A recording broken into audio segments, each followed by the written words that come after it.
Do we have censors on this? Censors? Fuck no. I say cunt every 5 seconds. Okay. Hello, all you theater lovers, both out and proud and on the deal, and welcome back to Broadway Breakdown, a podcast discussing the history and legacy of American theater's most exclusive address, Broadway. This series is called Problematic ? Covering shows that you're mad at and their possible redemptions. I am your host, Matt Koplik, the least famous and most opinionated of all the Broadway podcast hosts, and with me today is a scholar, a writer. You know his work from Theaterly, the New York Times. You might have seen him on TV with me talking about Sondheim, where I was told online that I was nothing but a young queen with meager biceps. That was a fun day. That post eventually got deleted, but it was there long enough for me to read it. Hi, thank you for leading with... and here's someone, but the other gay who did not have meager biceps, Juan Ramirez. Hi, everyone. Thank you for leading with Scholar. Did someone DM you that, or was that a YouTube comment that you found? It was on Talkin' Broadway. It was because you're in the chats. No, you're so on the boards. I read Broadway World every day because it's so funny. Sure. Just like the people who claim to have knowledge. I'm like, girl, you don't know shit. Mm-hmm. You're vision boarding this right now and pretending that it's real. And then Talkin' Broadway tends to be a little more accurate, but also Talkin' Broadway is just a mess of a site in terms of how it's structured. So I don't go on it a lot. But after our episode dropped, I don't know, for some reason I was like, you know what, let me check out Talkin' Broadway to see if there's any news today. And at the very top was Theater, All the Moving Parts, Yuck. And it ended up being this like long chain that got deleted after 24 hours. And I don't know what it was that got it deleted, because all the things I read were like so hateful. Okay. It was like, what was the comment that got this thing deleted? His meager biceps. Do you still do theater Twitter? Like, is that a thing that you engage with? Theater Twitter? Yeah. Oh, I don't Did have they Twitter. Have anything? I don't have okay, Twitter. good for you. Yeah. See, I'm basically the same. Yeah. The good thing from that episode was we both got screen time. We both have faces for cameras. Sure hope. I got to meet you, and I think you're lovely. And you agreed to come on this podcast today. I sure did. For listeners at home, he DM'd me and was like, hey, I have this podcast. I'm doing a thing on problematic shows. Which one?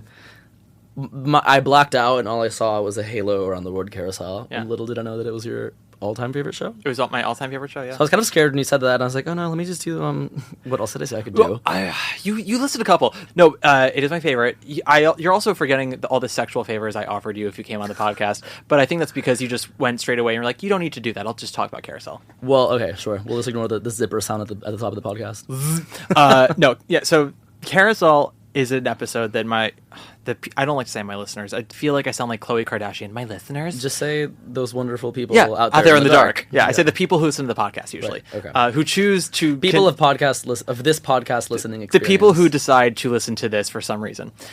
They have listened for many a time now, every time I bring up Carousel, and specifically the 1994 Lincoln Center production, which I consider to be the greatest thing to happen to Broadway since air conditioning. The West End, take notice.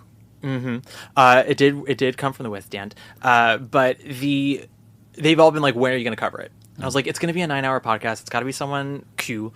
And I eventually decided on this series theme because I'm sure you've seen it. People on online discourse just going on about shows they don't like or have issues with, calling it problematic. Yes. Because we've discussed this in our opening episode of The Prom.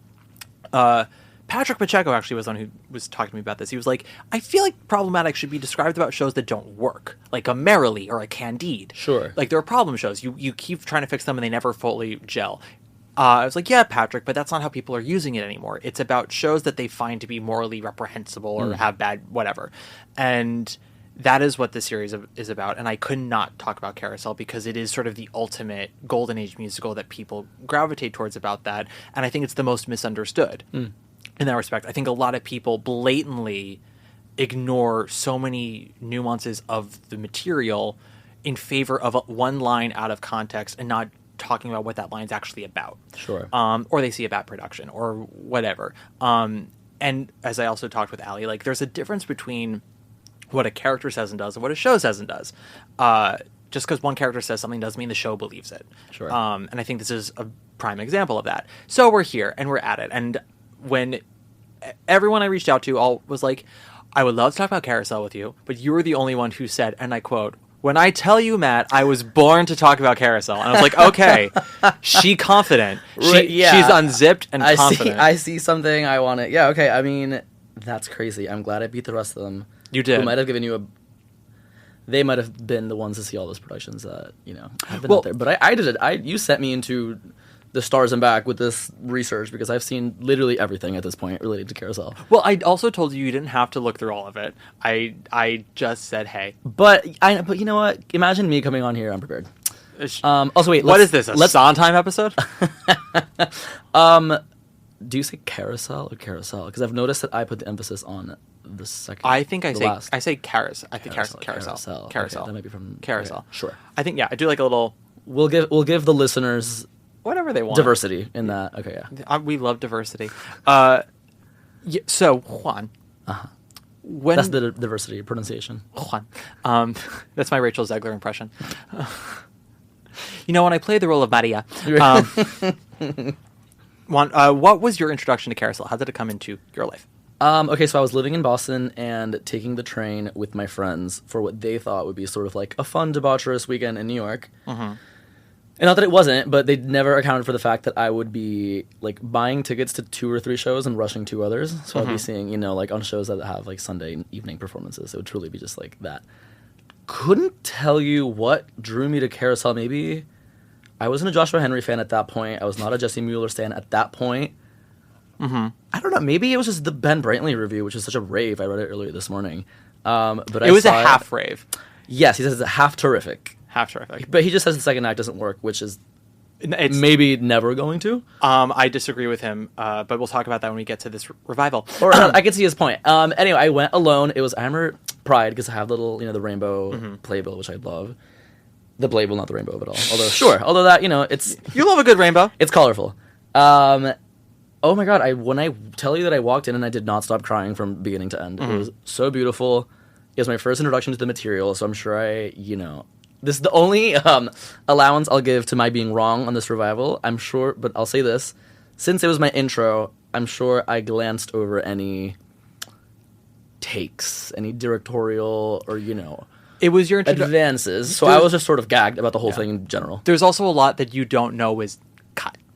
Sure, but I didn't feel anything was missing, and also the orchestrations. I do think maybe you're not the universe, but I think it's universally accepted that is such a good, well orchestrated. Oh yeah, no, sounds gorgeous. The singing was beautiful. The music on that production were not my issues. The orchestra was very well orchestrated.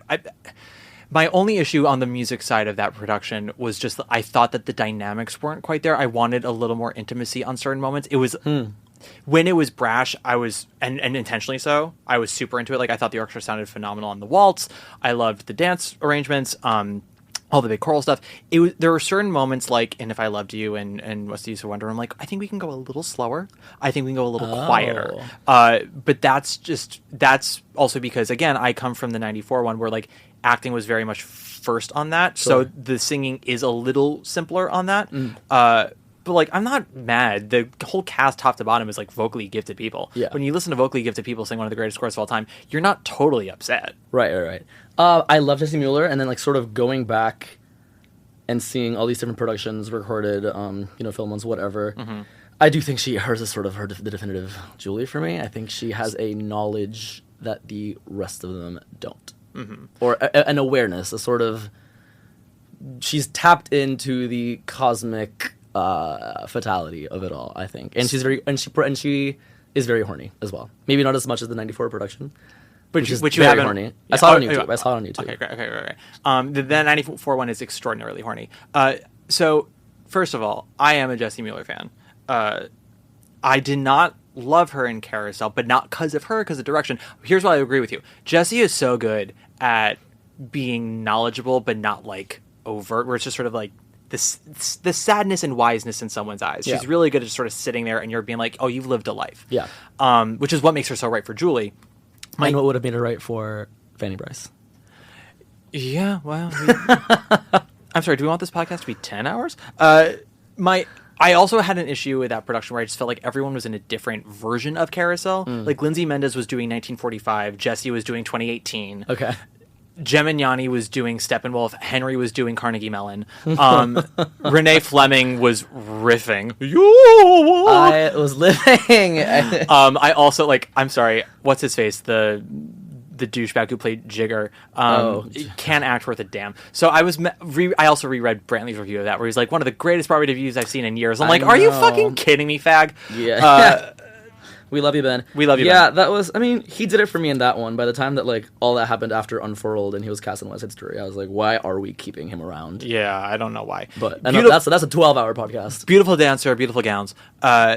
He dances beautifully. And I wish that I liked the choreography for Blow High, Blow Low. I don't think that's a number that necessarily needs dance. I don't think they needed to make a boat out of men in that. That's where it becomes a Hastings Putty show. Because, again, Jigger Cragen is a thief and a killer and a rapist. So I'm like, that's not a character who dances. There was a hornpipe in the 40s because the way that musicals were presented in the 40s, there were certain things that were expected, even though Hammerstein and Rodgers we want to keep pushing the boundaries. They're like, some things we have to adhere to. Big production numbers do need dancing. And also, we have got Agnes DeMille. We promised her at least 3 dances, and we cut the clambake waltz, so we got to give her the fucking hornpipe. Learned a lot today on the making of the original production, by the way, for this episode. I will have questions, because I feel like you've actually read the books. I've only have. I've only been on the Wikipedia, which then cites something, and it's a Cincinnati Enquirer article from 35 that you can never access. Yeah, I've read a whole bunch on this. I know a lot about it, and some things are going to come out of my mind, but I have notes. Carousel came into my head, actually, the movie version first, which, as much as I do hate the 2018 revival, what I hate more is the movie. And we'll go into that as well. 2018 revival actually took note from the movie of starting in heaven and then going to earth, but in the movie, it's it's in heaven already because Billy's dead. Yep. And they're like, Billy, it's been 15 years, you got to go back to Earth. And they're like, tell us about this carousel you worked on. He was like, well, it all started when, and then they go back. And I'm like, oh, fuck that. What I will give the 2018, I won't say props, but I will be like, I see what you're trying to do. Whether it's successful is up to the person. But it was Jack O'Brien being like, we spend 2 hours earthbound. And then someone from heaven shows up. And it's a little bit of a what? He's like, so maybe we open on heaven. So even if we don't come back to this for another 2 hours, the audience is aware that it's in the world of the show. They're we are going to go between the two realms. I get that. I'm not super angry about it. I think if I liked the set for it more and it didn't look like one giant cardboard cutout of a star, I'd be okay. But also, I don't know. I think I'm just a hateful twat. You might be. I might be. The jury's out. The grand jury's out on that. It worked for me. I like the idea of this being sort of this. I mean, God, not to let the poster or something indicate how you're going to feel about it, but even the sort of Grecian urn icon of the poster design for the 2018 production is so beautiful. The stars of it all. I just love the idea that this is a story, sort of like that show at the Walter Kerr, which I won't name and I'll never see again. It's if we're going to do a story about. I don't know you hated Bruce Springsteen so much. Is that where he was? Yeah, that's where he was. They cleared out, for the post-COVID one? No. What? No, he came back after COVID? Yes. Oh, is that the St. James thing? No, he Perhaps. did his pre-COVID show at the Cure. At the Cure. Okay, Cure. got it. That's a carousel lyric. If we're going to do a story about a story that we tell, and it's, faded, and it just felt very, very apt. I loved it. Yeah. There are many ways in and which that also influenced how I felt about the ballet, and why... I guess not having seen this production first, I would be like, why is there so much ballet movement in this sort of rough Maine sea town? And that's the thing is I don't care exactly what style of dance you do as long as it sprouts from character and story. And Peck, God bless him. It felt like a ballet. It was very ballet. Mm-hmm. Everyone, because this is a show about working class people. The thing I always tell people is Carousel is Tennessee Williams. Sure. If some. Oh wow, I would love just a sweaty Carousel. Well, okay. I know you watched the bootleg. I'm going to take your hand. I'm going to drag you to the library. Okay. We're going to watch the 94 one together. You see the sweat on their bodies. Okay. Yeah. And you see But isn't it set. so inherently just blue and Maine and, rocks? The set is blue for sure. No, the actors are all sweaty. Okay. Because the show begins in late March, early April, and then goes into June, obviously. Yeah. So there's sweat on them. The 94 one definitely leaned into that they're messy. These are working class messy people. For a while, I've been saying, to me, the best Rodgers and Hammerstein shows are Tennessee Williams. Sondheim is kind of Edward Albee-esque. Herman is sort of like Wilder, not just because of Dolly, but like that sort of hope for humanity and lightness. Andrew Lloyd Webber is, a popper, but like a single sniff of poppers, or what do you mean? He's a single. So here's where we're going to get graphic. Sorry, everybody, but I'm not eating on the podcast anymore, so take your wins. Andrew Lloyd Webber is sort of the musical equivalent of you as the audience are a fairly untrained bottom, and he gives you one whiff of a popper before just entering. And what's the one whiff for you? The one whiff would be the half of a verse of Heaven on Their Minds, and then the entering is Jesus! So it's my mind is clearer now, at last all too well. Okay, so you think he's forceful? You think he's... Yes, and sometimes it works. I've said before as well, I love nothing more than a coked out of her mind 30-year-old Patti LuPone belting Evita, correct, leaving her vagina on the floor. Yep. It's the kind of for us to mop. Absolutely, and she literally turns around and she goes, "You clean that up," and then she walks away. I don't think Evita's a good musical, but I think it can be a thrilling one if you lean into that, like, Dynasty meets Gypsy element. Oh my god, yeah. Okay. But like that, like, it's why, like, when certain people are like, well, I want to go into the nuance, I'm like, find me the nuance in the lyrics of Evita. No, you don't, which is why if this Sammy Candle revival actually materializes in New York again, we'll have an issue. I mean, it hasn't made it back this so far. It's inching closer. It is inching closer, and I will give her credit. Unlike Angela Weber, she understands the importance of inching closer rather than just jamming it in. Okay. That is where Sammy killed it. That's where Sammy is an ally. Right up. Moving on. Yeah, moving on. So I watched the movie first as a kid, hated it, and then I got the '94 cast recording as a kid, and it has this amazing booklet of all these photos of the gorgeous set, and I'm just like, what the fuck is this show? Lost it, found it again in college. I fell back in love with the score and those performances. Got to go to the library to watch it. Was like, Jesus Christ, I've never seen anything as amazing as this. Where it's just like, and that was a show where Heitner cast Juilliard actors and Steppenwolf actors, so it was like as good of an acting of any stage play I've ever seen. And it got flack at the time for not being sung in the way that like the last revival was sung.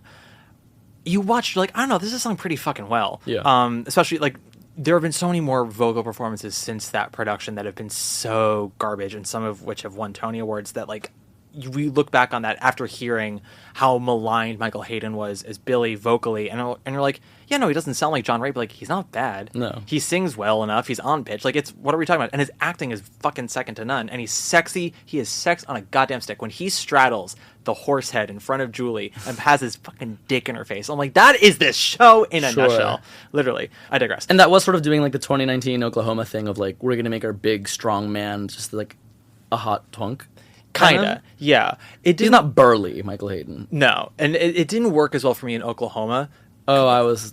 No, I know. I talk about mopping up the floor after. I liked Oklahoma plenty. Yeah. Minus the Dream Ballet where she had worms and was scratching her butt on the floor. But I did like it. I liked it a lot. I liked it mostly in the book scene, specifically the auction with the lunch baskets. Do you remember that? Yes. Just like Mary Testa controlling the whole room, being like, I'm not going to show emotion, but just so you all know, I'm terrified. All right, boys, revolt. Yep. And Damon is just, I enjoy him thoroughly. I wish he had gotten to do the show you don't want to talk about on Broadway. But no, Hayden was not burly. The way that they described when they were casting was like, we're looking for James Dean who sings, where it's a heartthrob, but is not someone physically imposing. Like, he's beautiful in a like masculine way, but also it's that beauty that makes him broken. So when he's violent, it's not threatening. You're just like, you're just a little boy, right. Which I think is what makes that production work so well. Is when we'll get into it, but yeah, fell in love with it. Watched it at the library. It's been my favorite ever since. Is this still the intro? The intro's gone. Okay. Oh, girl, I walked away. No, but so this is all to say, this is where we're at now, and the show has been on my mind forever, and I always have to defend it. And people will say, well, is the show great? Is the show truly great if you will think this one production is the only one that works? I'm like, I don't think it's the only one that works. I just haven't seen a production since then that I think has trusted the script as much. And that's something we'll also talk about with 2018. And I know you said you didn't feel like a lot was missing when you saw it. I wonder, though, when we talk, if you'll be like, oh, I think that could have been there. Or maybe you'll stand on your ground. I don't know. You would love it if I just like served it up that easily, but maybe it'll happen. So. I've heard you're easy. No, Pat. So I want to also give a shout out to Patrick Pacheco. He's always like, Matt, your guests agree with you too much. So he's going to be thrilled that Juan Ramirez is sitting here looking daggers in my face and going, try to tell me that I'm wrong. We'll fight, but I also think we both, I feel like even getting to the point, well, I'm not going to say Carousel is a universally not beloved musical, but the fact that we would care to speak of it intently. Absolutely. It's not a musical I get to discuss often. It doesn't slay.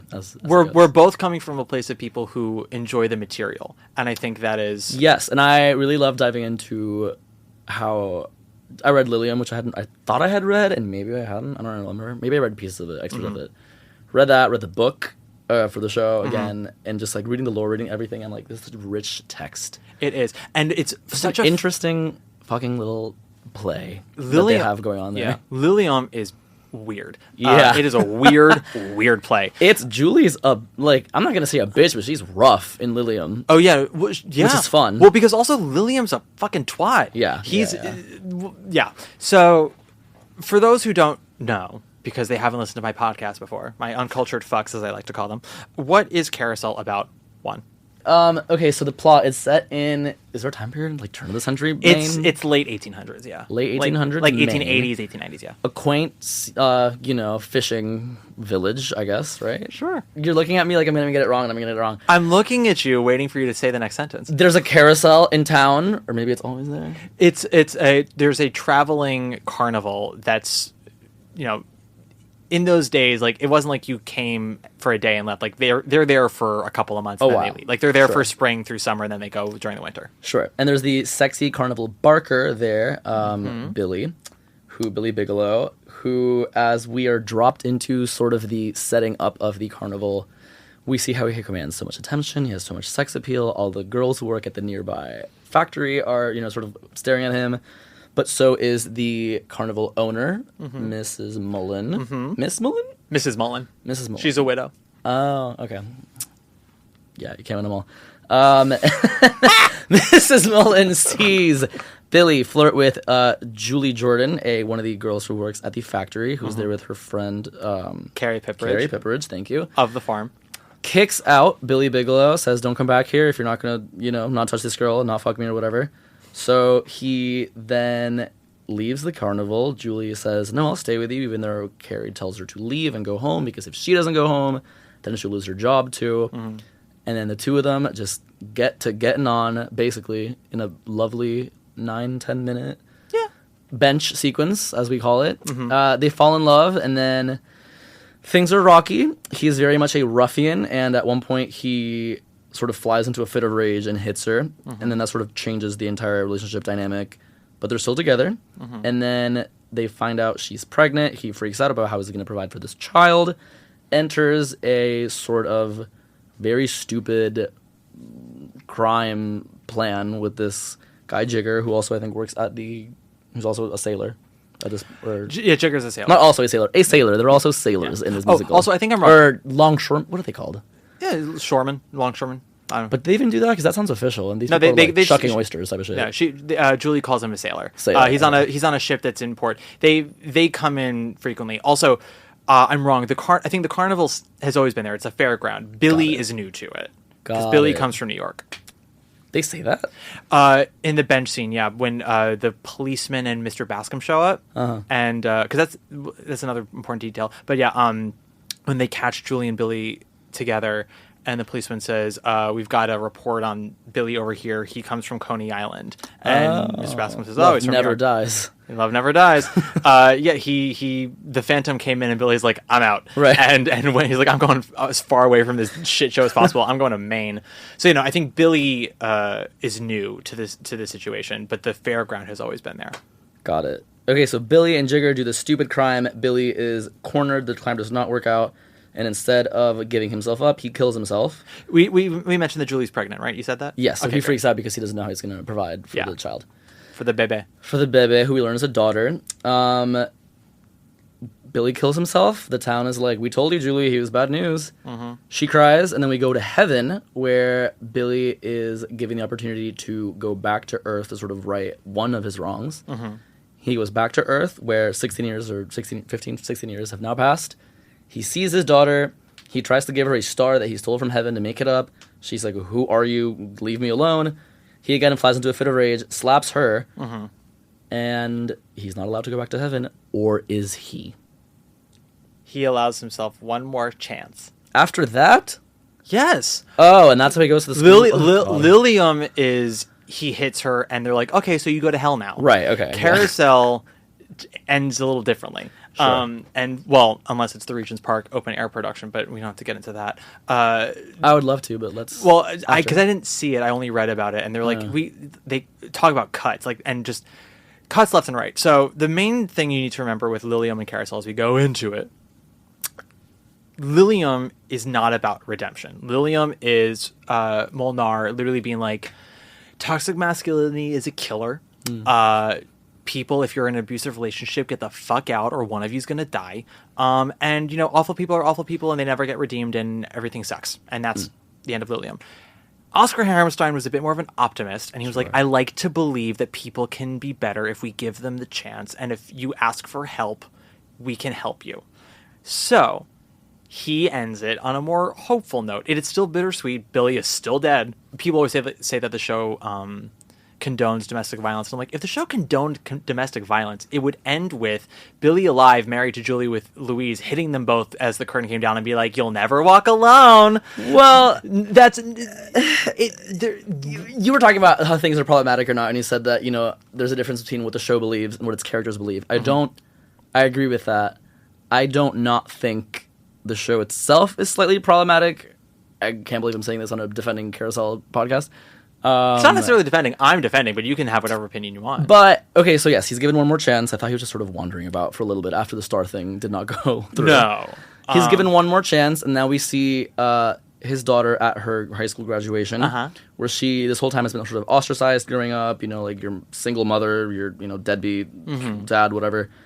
And as the school is sort of wrapping up its graduation, his presence just sort of fills her with this joy as we hear the commencement speaker talk about how we're not, you know, our parents' sins and how we should just like move forward and, you know, be ourselves and be our greatest selves.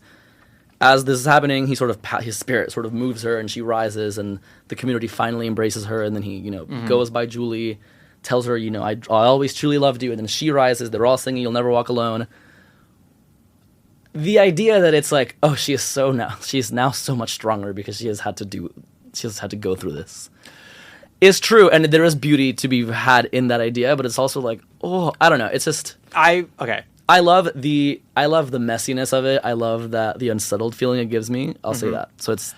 So it makes me love it more. I guess it would be cleaner if he just got punished and went away. No, I don't even get punished because that would be weird. Yeah. Rereading Lilium, which by the way is the Frederick Molnar play that Carousel is based on, which Carousel is based. It really just sort of is, you know, on one page he fails to give her the star, on the next page it's like, and then the flames cover him. Yeah, and the line that everyone hates from Carousel, which is in the show, which is in Lilium, is actually the final line of Lilium. Yes, and it's insane. And it's actually it's worse than Lilium, because the line that people hate in Carousel is it possible for someone to hit you hard and not hurt at all? And Julie says it is possible for someone to hit you and not hurt at all. That's the line. In Lilium, it literally ends with like, it is possible for someone to hit you and hit you and hit you and hit you and not hurt at all, which is so much worse. And then curtain, which is such... So, okay. I have talked about this on a previous episode with PJ Adsma, so for everyone, I apologize for talking about it at length again, but this is the Carousel episode, so suck my dick. They were looking for it, yeah. I honestly thought I was going to have to wait much later to get to this moment, but I'll talk about it again, because what the flying fuck. Right. Again, Carousel is about, ultimately, redemption. And Billy... we also have to remember, Billy at first denies the chance to go back. He's not even in heaven. He's in the backyard of heaven. They're like, you have the chance to go to heaven. You just haven't done enough good. And like, and the reason why is like, you left Earth with the people who actually cared about you in a fucking mess. Right. Your wife was pregnant. She's an emotional disaster because of your relationship. Like, your daughter's going to be the town, you know, outsider. the fuck, dude? Yeah. And like, and you're not going to go back to try to fix it? And they're like, so think of something. And he first isn't going to do it. And the whole reason why the ballet exists is to give him a face to put to the pain he's caused. He sees it and he decides he's going to do something about it.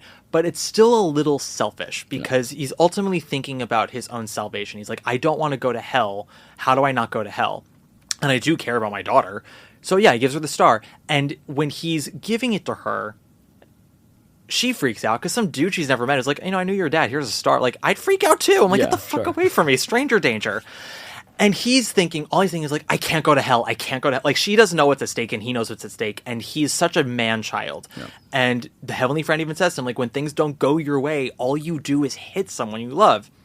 Like, the fuck is wrong with you? And what I also love is in the 94 when they made the Heavenly Friend a woman, which is actually a callback to something Hammerstein wanted to do and they ended up cutting. We'll talk about it. But it's Lauren Ward in 94, the original Violet and Miss Honey, and she is cunt on toast in that role. I love it because when she first shows up after he kills himself and Nettie sings "You'll Never Walk Alone" and everyone's carrying his body away, there's darkness, and then Lauren Ward comes out in a like Amish attire because the whole point of that production was like, oh, heaven's not warm. Like, we're judgy and we're puritanical. And she comes out and she looks at Michael Hayden and she goes, get up. She's like, I'm the one assigned the fucking misogynist wife beater. Fuck me. Right. And so she's like, get the fuck up. And she's like, you got to get up. And he goes, well, am I going before God? She goes, why would you go before God, you little piss squeak? And she does not say that. No, but she does. You could fool me is the thing. Yeah. So what she does say is, "What have you ever done to go before him?" Right. Okay. And she says it with the tone of like, "The fuck, right. God, you in this economy." And then she brings him back to Earth and meets Louise, and the slap happens, and Julie sees Billy for half of a second before he like disappears, and Louise says the line of like, he hit me but it didn't hurt, it was almost as if he had kissed my hand, which is also from Lilium, and people are like, oh, it's because he loved her. I'm like, no, it's because he's a ghost and he's translucent. Like, if it physically couldn't hurt her, he's a ghost, you fucking dum-dum. I don't like the line. I think it's a bad line. I just think it's poorly written. I think it's bad poetry, but that's what it's saying. They're not saying, well, Billy loves his daughter so she didn't feel it. Like, no, he's fucking dead. He's from the beyond. That's why. When Julie says it's false for someone to hit you, it's not the show saying if someone loves you, it doesn't hurt. Billy needs to hear her say that. Yeah. Because he needs to finally put, again, a face to the pain he's caused. When they ask him about Julie up in the backyard of heaven, and they ask about the hitting, and he's like, I hit her once. I was not working, and he was in an emotionally devastated, depressed state, and we'll talk about depression, the character of Billy as well, because it's everywhere. This is gonna be 9 hours. Get ready, strap in. But for 1890s America, where the man is supposed to provide and Billy doesn't know how because he has one trade and he's not doing it anymore, he's aware of what everyone thinks. He feels like a failure and a disaster. The one person he has any power over in some way is Julie, and it's not even that because like she's smarter than he is. She's the only reason why she's still there is because she chooses to be, which is a bad decision on her part. She's horny, and it's her decision ultimately. Yeah. That's sort of what makes Julie a wonderful character. Is she's so smart and she makes the stupidest decision of anyone in the show, and it's like, well, what brings her to that? Right. Great shit there. Again, Williams, horniness. But he sees that she has sort of become a shell of herself. And it's actually one thing I did like about Jessie's performance in that revival is she also tapped into what Sally Murphy does, which is like Julie 16 years later is not like young and vibrant like Carrie is, even though Carrie's now had 20,000 children. Like, Carrie still looks better than Julie does. Yeah. Julie is so downtrodden, and what it ultimately is like the pain and confusion and having no answers from her relationship with Billy. The one time she ever said I love you to him was over his dead body, and she never heard it back.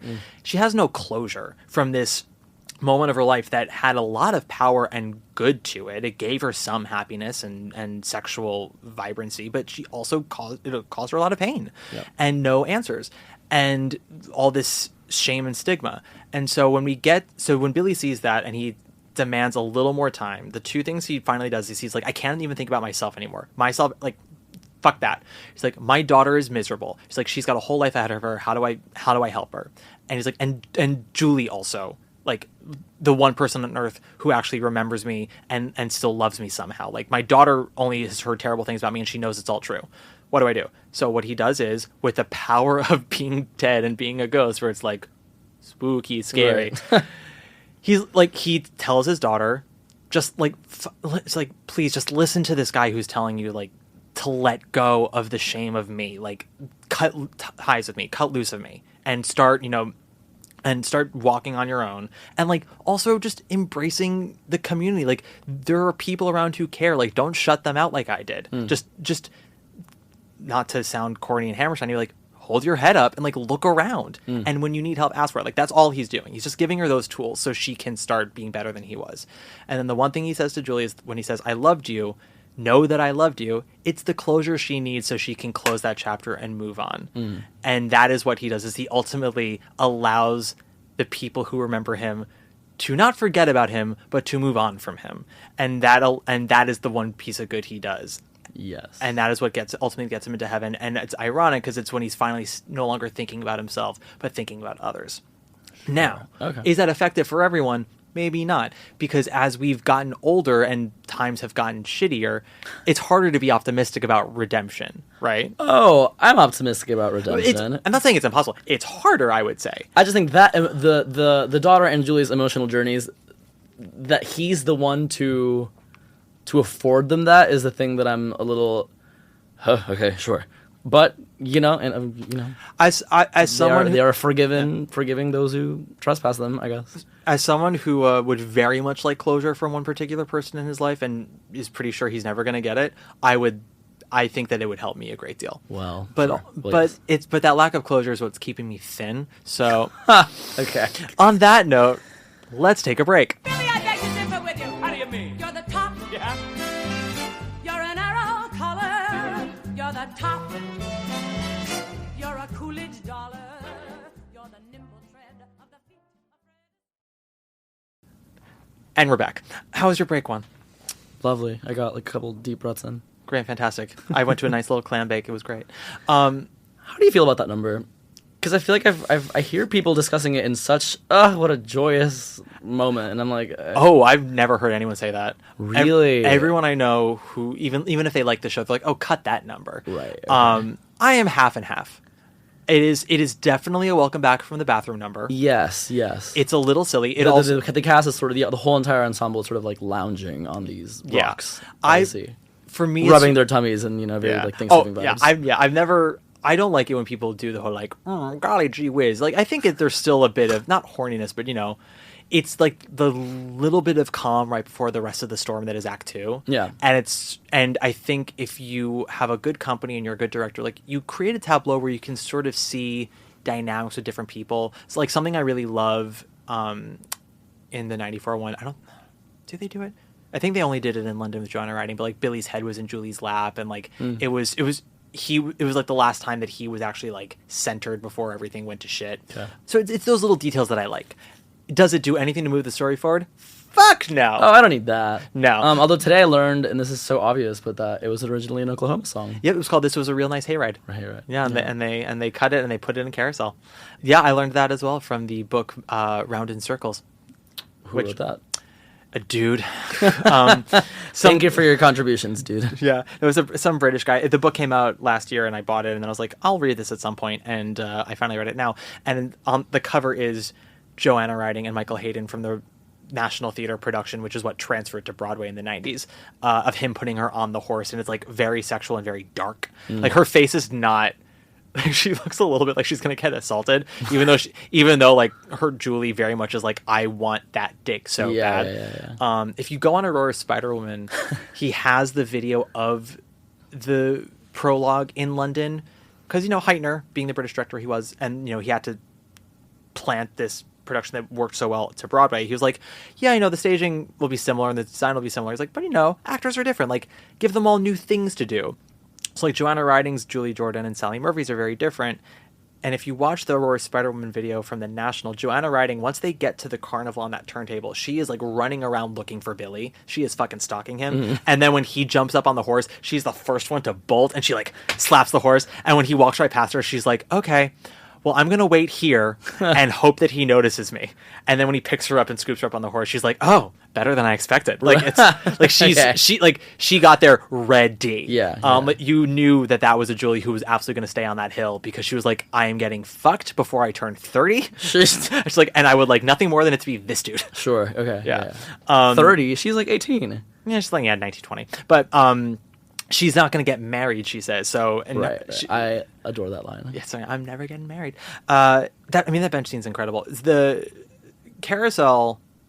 How much do you know about like sort of its the line in inception? question, by the way, is that she says that she has to be careful about what she does and who she fucks because she's never going to get married. Her character, yeah. The line being, I'm never going to marry. Yeah. If I was going to marry, I wouldn't have to be such a stickler. But I'm never going to marry, and a girl who don't marry has got to be much more particular. Mm-hmm. Particular. And I love that with Sally and Michael on that one, they laugh at it because it's like almost like she made a little pun joke. Yeah. It's because some women like they play it very straight. I have to be much more particular. Yeah. And then Sally doesn't get the line out totally. She starts to chuckle, which I like because it gives them a nice like jovial and manner. it makes Julie smarter. You know, she's such an ingenue in some of these older productions, which is why I think that character doesn't really work for me until the later ones. I wish that Jesse, and I say Jesse, I mean I wish that Jack O'Brien would let Jessie be a little more working class in that production because I know she can do it. She did it with Carrie in the Philharmonic, whereas Kelly O'Hara was like, I went to Wharton. Like, Right. I hate Kelly's Julie. I prefer Me too. I prefer Jessie's character. It is such. Beautiful singing, beautiful gowns. Yeah, beautiful singing in that Philharmonic. But the psychology of her performance is so. Unless I guess maybe in her mind she was like, I'm going to give them exactly what the public got in 45. Yeah. It's just the psychology of her performance is so regressive. Yeah. Well, also, let's be very clear. Kelly was last messy in South Pacific in 2008, and she only just got messy again in Days of Wine and Roses, a show that I don't think is very good, but I do appreciate that she's messy again. Yes. I'm like, so in that Philharmonic one, I'm like, Kelly, girl, you're a working class bum, and you want to get dick down on this bench, so like, come on. Stop sitting with your hands in your pockets like you went to fucking, Sarah Lawrence. That's the thing about like most productions of Carousel when they like harken back to the 40s. They're like, oh, make it all sweet and innocent. No, she's smart, but she's horny as fuck. Do you know a bit about the inception of Carousel, how it came to be? Yes. Tell me. Why don't okay. Well, I'll add whatever pockets you want filled in. Okay, let me know who told Rodgers and Hammerstein to kill themselves instead of attempt a sequel to Oklahoma. I think it was Samuel Golden. Correct. Of 20th Century Fox. Yeah, he went to go see Oklahoma, and he's like, shoot yourselves. Oklahoma was a huge hit. They were looking for something else to do. Rodgers and Hammerstein and two of their producers would have lunch every week. Yes. Sort of toss around ideas. The producers were from the Theater Guild, which is what ultimately produced Oklahoma. Got it. But you're right about it. Sorry. It was two producers. They were the two producers from the Guild. They floated the idea of Lilium by Frederick Molnar, who successful Hungarian turn of the century playwright, had hit after hit after hit, and then Lilium came out. It played for like 30 performances. People did not like it. No. And then a decade or so after World War I, they staged it again. It was immediately a hit. Mm-hmm. Ingrid Bergman did a production of it. I think she did on did Broadway or New York? Because she did it on Broadway, yeah. Okay, I think cool. she was the first. She was the second Julie on Broadway. Which I'm just sort of transplanting her performance in the movie Gaslight. I just watched for the first time last week. Isn't it so good? She and the beginning when she's having those the beginning of that movie, she looks like Rebecca Luker in Showboat, and I'll never get out of my keep head. Ingrid. Thank you, not the other one. No. Keep Ingrid and Julie Jordan together, and then I'm gonna add a third woman to that sort of trifecta of women who are in psychological thrall to a brooding man. Anyway, then they suggested they take on Lilium, Rodgers and Hammerstein. They were hesitant, and then they got the rare approval from the playwright who had turned down. He turned down Puccini's offer to turn it into an opera, saying that he wanted to be the one remembered for writing it. Not Puccini. And then there was another person who wanted to make it into a musical. I don't remember who though. Oh, Jerome Kern wanted to do it. Oh, sure, interesting. Yeah. Well, anyway, he can say the playwright of Lilium because Rodgers and Hammerstein wound up writing Carousel. And they hired unknowns, and it was dark and broody, and they were like, let's just make a complete anti-Oklahoma. Yeah. In a sense. Yeah. The reading Round in Circles, Rodgers and Hammerstein were not like a done deal as a duo. Yeah. Because Oklahoma was very much a one-off. Yeah. I think Richard Rodgers was hoping that Lorenz Hart would dry up and, become productive again, and that didn't end up happening. And Hammerstein also wasn't quite sure if he wanted to continue. He was working on his Carmen Jones and blah blah blah. But so first they had to decide they wanted to work together again, and then yes, the guild, Teresa, whatever her last name is, Heltman, something like that. She was a big fan of Lilium. Lilium was weirdly a really big hit in America. And Broadway in particular really loved it. So when people were hearing about, they're making a musical of Lilium, everyone was like, that masterpiece? How could they? Yeah. And what's so funny is after Carousel opened, there's never been a production of Lilium on Broadway ever again. I wonder if that's I want to look up the production history recently because it's genuinely so weird in a way that I would love to see it performed in rep with the play Spring Awakening. With me reading it yesterday, I was like, this is so similar in how brutally Central to Eastern European these morality plays are. Yeah. And it's at the very end, Satan himself shows up and drags your main character to hell. Yeah. Or out of hell. I don't know. Do we need Lilium? I don't think. And that's the thing is, it would be a cute sort of NYU skirball radical blah blah blah production with puppets or some shit. But well, I wonder would it be better to sort of go whole hog and make it weird, or do you want to try to make it as much of a play? And try to counter how weird it is. I don't know. I truly don't know. Because there is such a stylization about Lilium. Mm-hmm. And one of the things that they did between its premiere in Budapest and when it got revived a decade or so later was, first of all, World War I happened, which changed sort of the perception of audiences of what they wanted. Because Lilium, I think, first premiered in 1908 or something like that. Mm-hmm. And then it didn't come back again till 1920. And audiences were just very different after the war. And then on top of that, they added the prologue to Lilium in the second time around. It originally just opened with Mullen, or she has a different name in Lilium, but Mullen essentially. And it's Muskrat. Yeah, that's exactly what it is. It's not actually Muskrat, but I think it is Muskrat. Or something. It's Murscat. It's something with those letters. Yeah, those letters. Murscat. And Marie is Carrie. But... Oh, wow. Okay, well, so listeners, yes, Lilium, sort of the same way that Carousel opens with a sort of 10-minute waltz where the fair is set up and we can sort of meet these characters. We see Julie, lustily staring at Billy and doing whatever.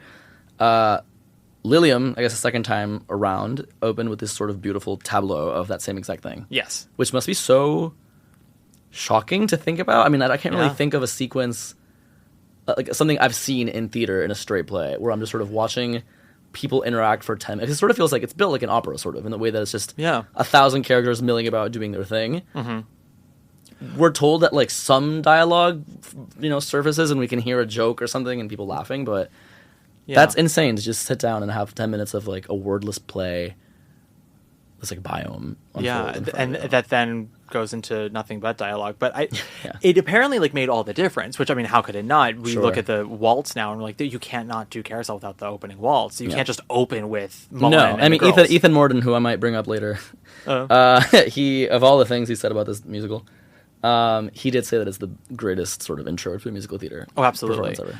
So just it drops us in the absolute center of it. Yeah, it's not just in media res, ooh, they're already arguing. No, it's we're literally being just plot from the stars. I think that's why the 2018 works for me. Mm-hmm. It's we're dropped from the stars into this random little town in Maine, and here's everything that's going on, and that And the music is just so. It starts so odd and yet so engaging and intriguing, and then it gets into this really exciting waltz. And I mean, the truth is, even if I don't like how another production might start to stage it, the music is always there and is always going to get you. It's a chemical thing. I appreciate when different productions are okay, what does this music mean? So what I love is that, Heitner in the 90s, he hears the opening strains and he's like, I don't know, it kind of sounds like the girls at the loom working at the mill, which I've always loved because it gives you a little insight into Julie's day-to-day of why the carousel and why Billy is so exciting to her. She's stuck being a robot 10 hours a day and in the prime of her life.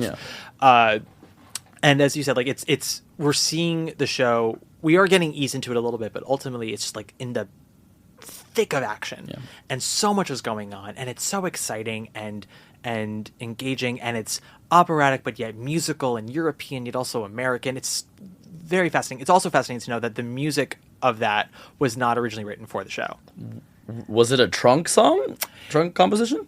Kind of ish. Wow. So Rodgers was originally hired, I think with Lawrence Hart, to score a Charlie Chaplin movie.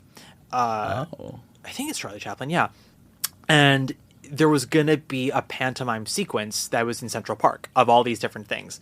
And so Rodgers had basically mapped out what is now the Carousel Waltz for that.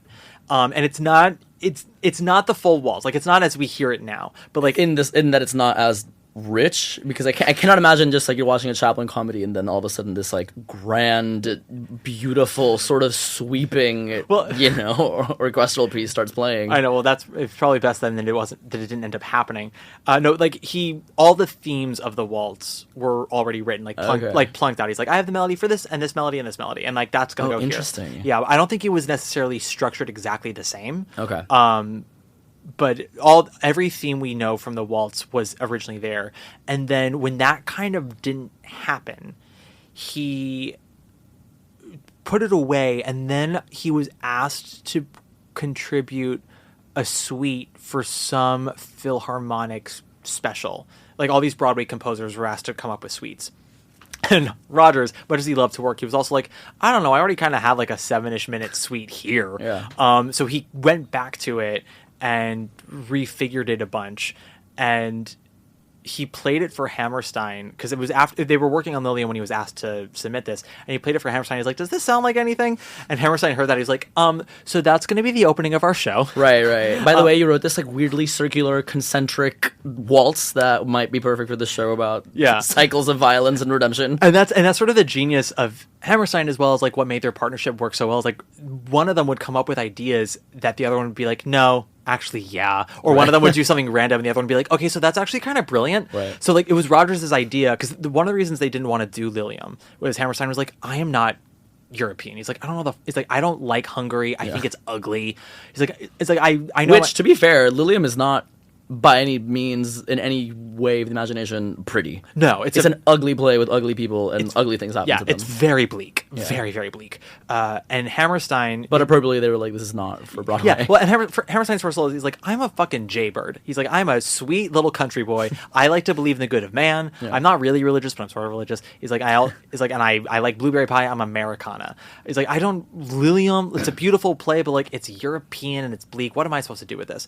And then Richard Rodgers was in his country home in Connecticut, and he was like, what if we set it in the country? Right. And Hammerstein's like Maine, and Rodgers like, fuck, why not? And that was the first in. And then once Molnar saw Oklahoma, he's like, yeah, you guys can do Lilium if you treat it with the same depth you treated Green Grow the fucking Lilacs. I know, which I now am desperate to read. I read it once in college, and I remember being like, this girl? It was very Anne from Arrested Development, where I just was like, her? Right. I mean, even describing the plot of Oklahoma to people who haven't seen it is like, well, there's a girl and two guys want to take her to a dance, maybe she wants to go with them. To quote Sondheim, Oklahoma's about a picnic, Carousel is about life and death. Right. And that's the master before he put me into his dungeon. Right. So, which is not what we're calling Here We Are. Whoa. Sondheim's it is. It's a bit of a dungeon. Here we are. I mean, just like literally, it's about being trapped. And you are in the shed, which at any moment, the bolts might come out of the door and you might never leave again. That is true.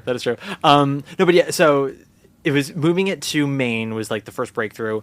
Which led them, I read, to a wonderful sort of...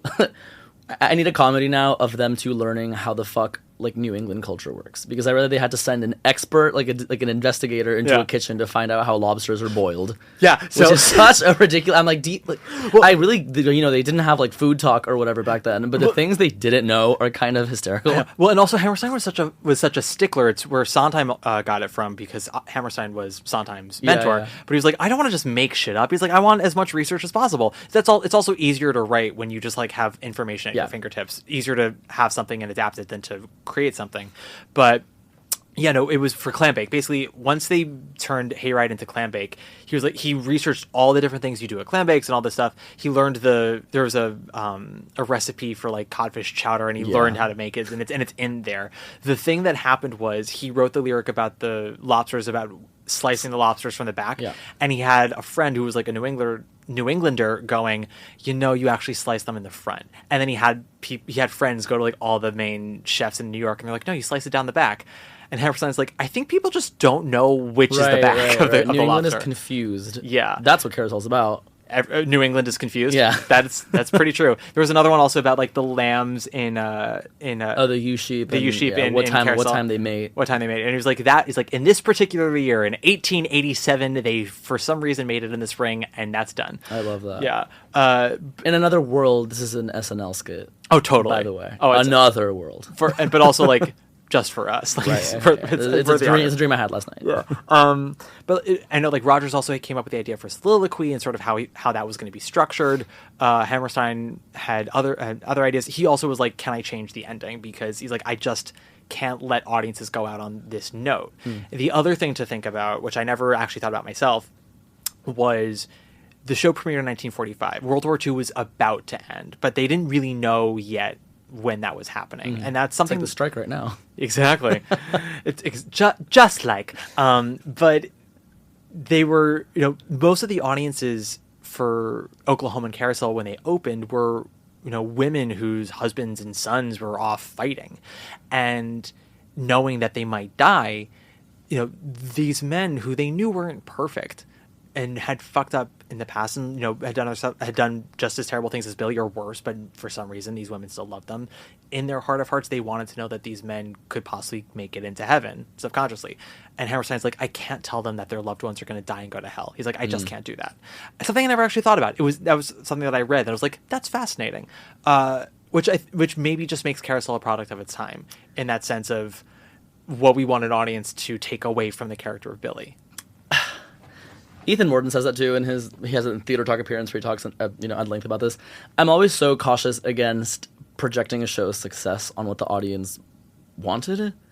I that seems like the reason for why they did that and why like the women or whatever flocked to it and why it was so popular. Like that makes sense, and that's well. Yeah, first of all, I think people flock to it because it's good, but in terms of I don't know. It's I always worry about how realistic these theater people are writing about the broader cultural impact of these shows. I'm like, were sailors really banging on the doors of Oklahoma trying to get in, just so desperate? Sure. Type of thing. I believe it.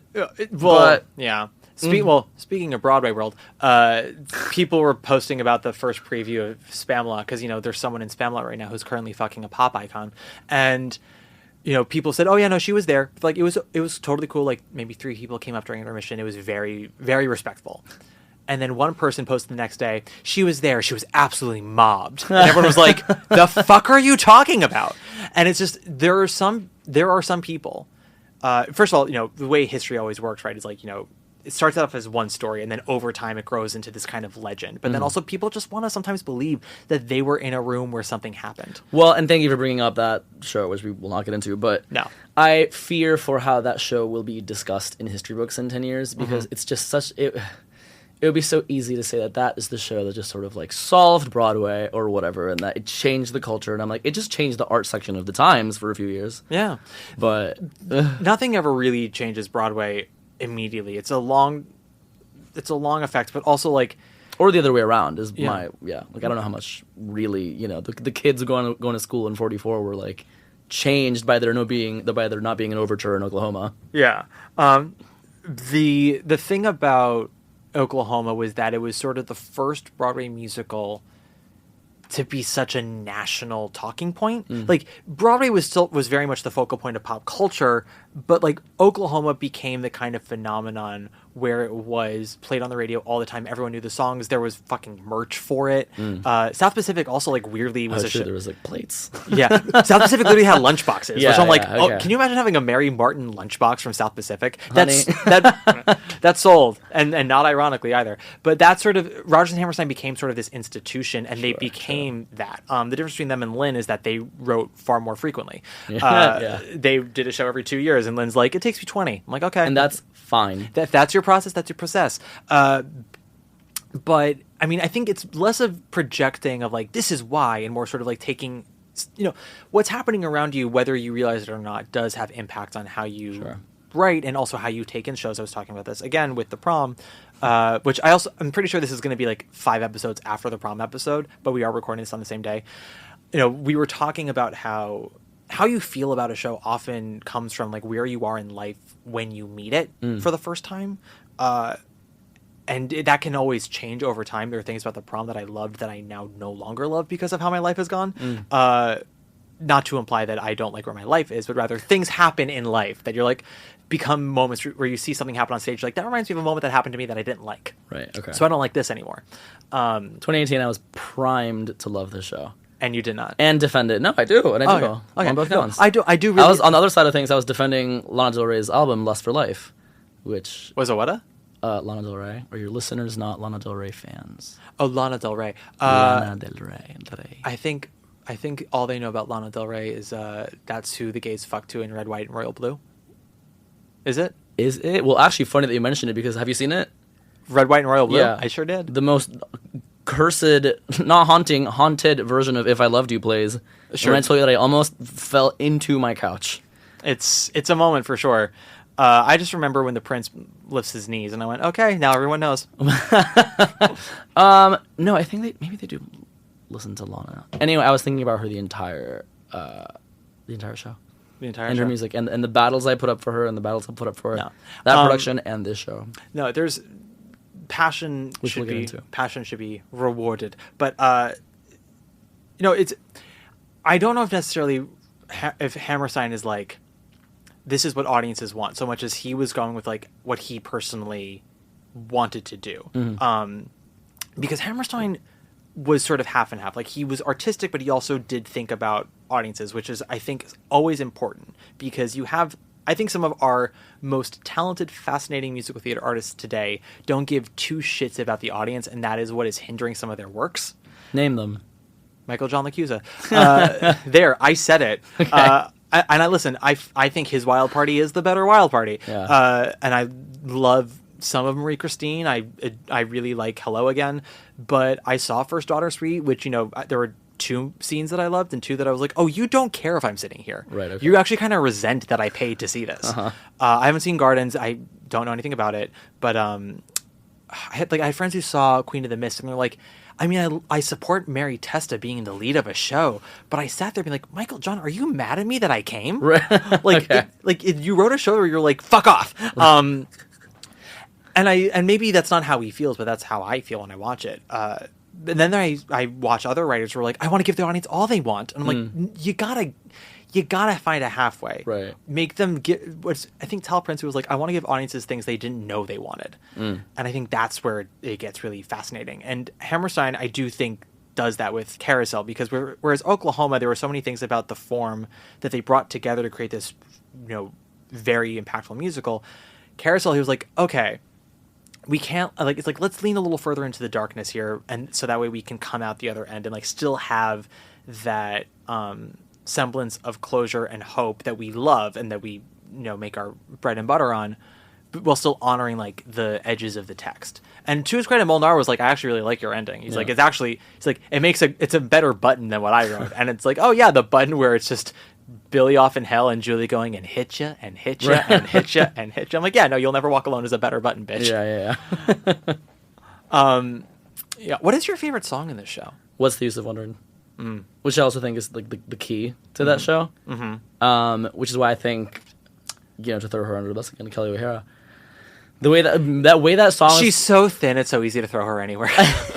And congrats, girl. But no, I just think that you have to have some like psychological nuance to that number, because I mean, even fucking Shirley Jones in the movie, she's like staring off into the middle distance, just like genuinely, what's the use of wondering if your man is good or bad? Yeah. Whereas, you have to be resigned to what you're saying. You're not just blindly chirping it out. It's sort of like but I'm horny, sort of like, what is the use? Yeah. I mean, listen, it all comes down to like basic urges, right? And horniness is definitely the basicest, urgestest of Carousel. There is sort of like, you good? Phone down. You get it. I'll keep talking. There is a sadness to Julie in the sense of. So this is how I've sort of talked about her. Can I set the scene for the viewers, for the listeners? Excuse me. Yeah, sorry. What's the one? The girls are all just like, what the fuck are you doing with this guy who hits you? And we all know about it. It's actually Carrie that they're first comforting. Correct. So Jigger, the guy who ropes Billy along to his evil scheme, Jeez. tries to seduce / rape Carrie, and then she's freaked out, and the girl's trying to comfort her, and she's like, what? Like, why would you ever do this to yourself? Like, be with someone like that. And then Julie chimes in and says, what's the use of wondering? Yeah. You're his, he's yours, and you're going to do what he says. Well, because also the life you've resigned yourself to while in love. Mr. Snow, who until that point everyone has like just thought of as comedic fodder, he shows up to see Carrie being carried off into the woods, and he victim blames, and he's like, well, I was about to marry a slut, and that I don't want that no more. And the 2018 revival cut his song Geraniums in the Winter, which I do kind of get. Not everyone likes that song, but the pompousness with which Mr. Snow sings it underlines just how much of a douche he actually is. Yeah. Because which is more aligned with like the Molnar world. The Molnar world Yeah. of everyone in this is horrible. Yeah, well, it's what it does is it's like people look at, because Carrie builds up Mr. Snow as, he's steady and reliable. He's got a job. He's got plans to, build a business. We're going to have a family, which he is dictating how many kids we have. I'm nothing but a baby machine for him, which first she's like, absolutely not. And then when we flash forward 16 years, it's like, well, she actually acquiesced. And she's sort of pissed about it now too. But when a moment of conflict comes into their relationship, rather than Snow be like, what happened here? He's like, I know what happened here, and you don't have to fucking say anything, you slut. And he becomes so pious and pompous, and then kind of goes up in arms with Jigger, because Jigger then says, well, there's nothing worse than a pious man like you guys are so full of shit. Like, you think so highly of yourselves, and the women who are with you are never actually happy. Like, they might as well have fun with people like me and Billy, because we're honest about who we are. And then the girls, when all the men leave, and Carrie's crying because she was about to get raped, and now her engagement's over because of it, because that's the world in which they live, and some of us still. And the girls go, well, all men suck, whether they're good or bad. And then they go, well, Julie, you're married. Tell her. And they're like, Julie's totally gonna be like, yeah, girl, married life, please, you're better off. And Julie's like, well, I'm not gonna give you the answer you want, but this is my answer. Yeah. And what I love about that song, I think that is a perfect example of a character saying something that the show is not saying is the message. Right. Because while Julie is saying, what does it matter if he's good or if he's bad? You love him. Like, fuck this. And there could be a positive message to spin from this, in the sense of, like, if we were to take this to modern day, I won't name names. I had a friend who had a hard time finding boyfriends, which, girl, join the club. But they finally got a boyfriend. And we're like, oh, well, how do you feel about it? And he was like, I'm probably going to have to end it soon. And we're like, what? It's your first boyfriend. Why would you do this? He goes, I keep imagining our couple picture in my profile on Facebook. And he's like, and it's just not cute. Is this 2012? It's about 2014, yeah. Okay, yeah. Sure. But it's stuck in my brain like 9 years later. Right. And I was like, are you fucking serious? I was like, you like him? He's like, yeah, but I don't think we're going to get enough likes. I was like, what the fuck are you up to?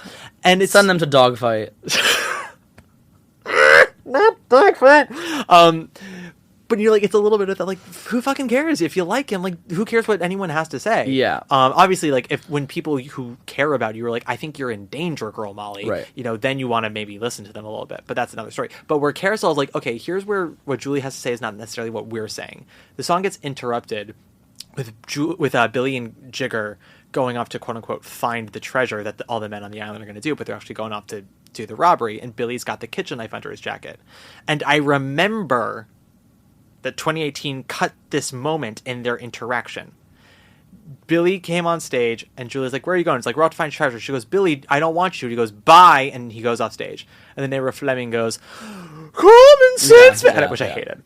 But no, I love that, because I think the women chiming in makes it... I wanted more women. I didn't just want Renee. No, because I think, okay, so yes, Julie sings What's the Use of Wondering, and then there's sort of a brief, immediate reprise. Yeah. But I think the women chiming in is the show agreeing and being like, well, all these women are like, common sense, whatever.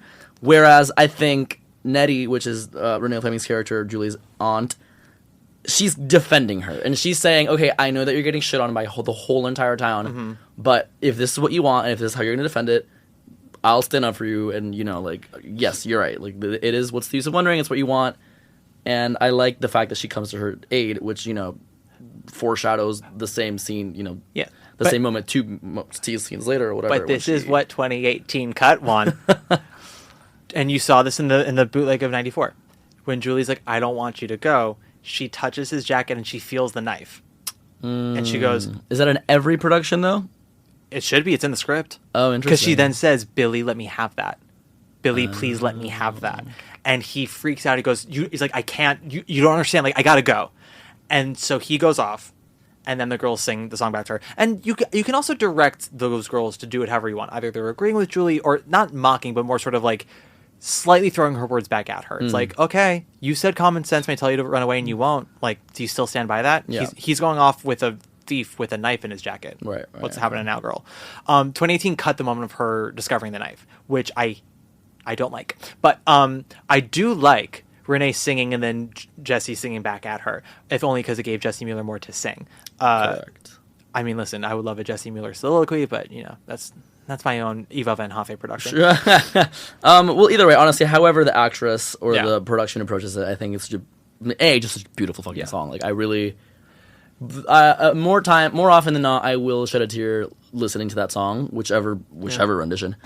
And again, with the whole Lana Del Rey of it all, you and your listeners out there might not know about her, but she's someone who, like, you know, her whole career has been defending these songs. She's very openly like, my boyfriend sucks, and this is a toxic relationship.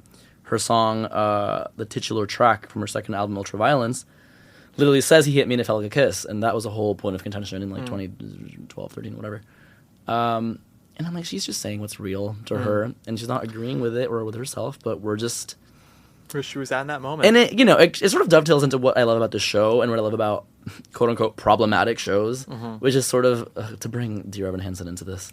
But, you know, I remember when the movie came out and everyone was acting surprised that he's straight, the character. The character is straight. And they're like, oh my god, wait, this plot makes me sick. We're really just following a person with questionable morals for an entire show. And I'm like, that's called fucking drama. Like, yeah, that's storytelling. I want a story to unfold. I mean, like, it is fun to root for a hero who just, like, wins the whole time, sure. But, like, please, my god, I'm not saying, again, Dear Evan Hansen, vastly different, but that's called drama, honey. Yeah. That's called an inciting... Sorry, it's leaving behind Conflict. inciting incident. It's continuing conflict by having the characters be complicated. Yeah. Evan Hansen will be covered. That's absolutely going to be covered. And Let me find what else is that I told you I would do with you for this podcast. everything. I have other stuff that I have notated. First of all, tell me more about this Doris Day cover that you found. Oh my god. So I was like, you know what? What if this podcast just turns into us discussing every cover of every carousel song that exists? So I looked up, started obviously with my favorite, What's the Use of Wondering? Doris Day, who I guess just like that year had it in her contract that she couldn't be vulnerable or didn't want to, just comes at you with like the cuntiest absolute cover of this song. It's just, she's sort of just like, it's like she's begging the guy she's singing about to go against her. In a way, she's sort of like, well, what's the use of wondering? And it's so confrontational. It's so fun. You really just sort of see her like spitting it at Rock Hudson in one of the little, you know. I told you she was up for the movie, which is crazy to me. If it But was, you know, that would have been so. I mean, like, would it have been good? Maybe not. But it would have been far and away the most interesting take on that material. Doris Day and Frank Sinatra in Carousel would have been Diana in the sense of every minute would have been a choice. And everyone would be in a different production maybe, but it would be the absolute most, like, we're going to tear the fuck up out of this text and give you something. Sure. But you bring up Frank, I listened to his If I Love You, and it's maybe the most tender song of his I've ever heard. He's giving, like, I love when Frank leans into the fact that, like, at the heart of it, he's kind of a tap dancing theater twink. Yeah. Who's 10 pounds soaking wet. Yeah. Exactly. It's very tender. It's very sort of your 94 man. What's his name? Michael Hayden. Michael Hayden. Yeah. That song is tender, and it's why I don't love it when it's sung super booming, because it comes from a place of insecurity. Yeah. We will go into the bench scene for sure. Don't none of you. It is worry. tender, but I mean, if there's someone who made a career out of turning tender songs and just like macho swagger, it's Sinatra. So I appreciate that he kept the sort of you know, twinkle in my eye. I'm a poet deep down. Yeah, I'm just a brooding soul. Now, we will talk about the bench scene a bit more in a second, because that's like a whole fucking... I told you I would do Carousel, Jagged Little Pill second, Downstate third. All choices. There was another one that you were like... there was one that I think you said you didn't want to entertain. No, what I said Downstate, I don't want to entertain. No, because you didn't want to entertain the critics, is what you said. Yes. You're like, I am covering Downstate. I think that's interesting. I'm or covering. are you having like DeSantis come on? No. No, I'm having my friend Itai come on. Actually, I think that episode will have aired before this one does. Again, I'm trying to delay this episode as much as I can because the 10 people who keep coming back are like, when is it happening? I'm like, I'm going to hold you. I'm going to keep you. But no, I think Downstate is a brilliant play and one of the best American plays the last couple of years. Yes. And I think that the critics of it, I don't like plays that just only comfort you. I think there's a diet for everything. You know, I love the things that smooth my edges. I also love the things that make me uncomfortable because I think you only grow when you are in uncomfortable spaces. And you have to challenge your own perceptions of the world and yourself in order to become a better you, which is something that so many people who I like just are unable to do. Listen, there are people who have done nothing nearly as bad physically as Billy Bigelow has, who I've known, who I'm like, you're still not a good person. Right. Like, yeah, no, you've never done domestic violence or whatever. But like, I also still think you're very toxic. Yeah. Okay. But that those people will never come from the deep end because they're so engulfed in themselves and who they are and how they're perceived, and they won't look at. They would rather keep their head underwater than look in a mirror. Okay, sure. What's your favorite song from Carousel? All of it. I love all of it. The only song I don't love is Cut It on Stone, just because it's kind of simple. But like I enjoy clambake on a chemical level, the music, even if I'm sort of like, yeah, I get it. Oh, it's pleasant. Yeah. I'm not skipping it necessarily if I've decided to play the whole thing. Yeah, and if I'm making a movie remake and I'm like, okay, we got to get this to 2 hours. Yeah, I'm cutting clambake for sure.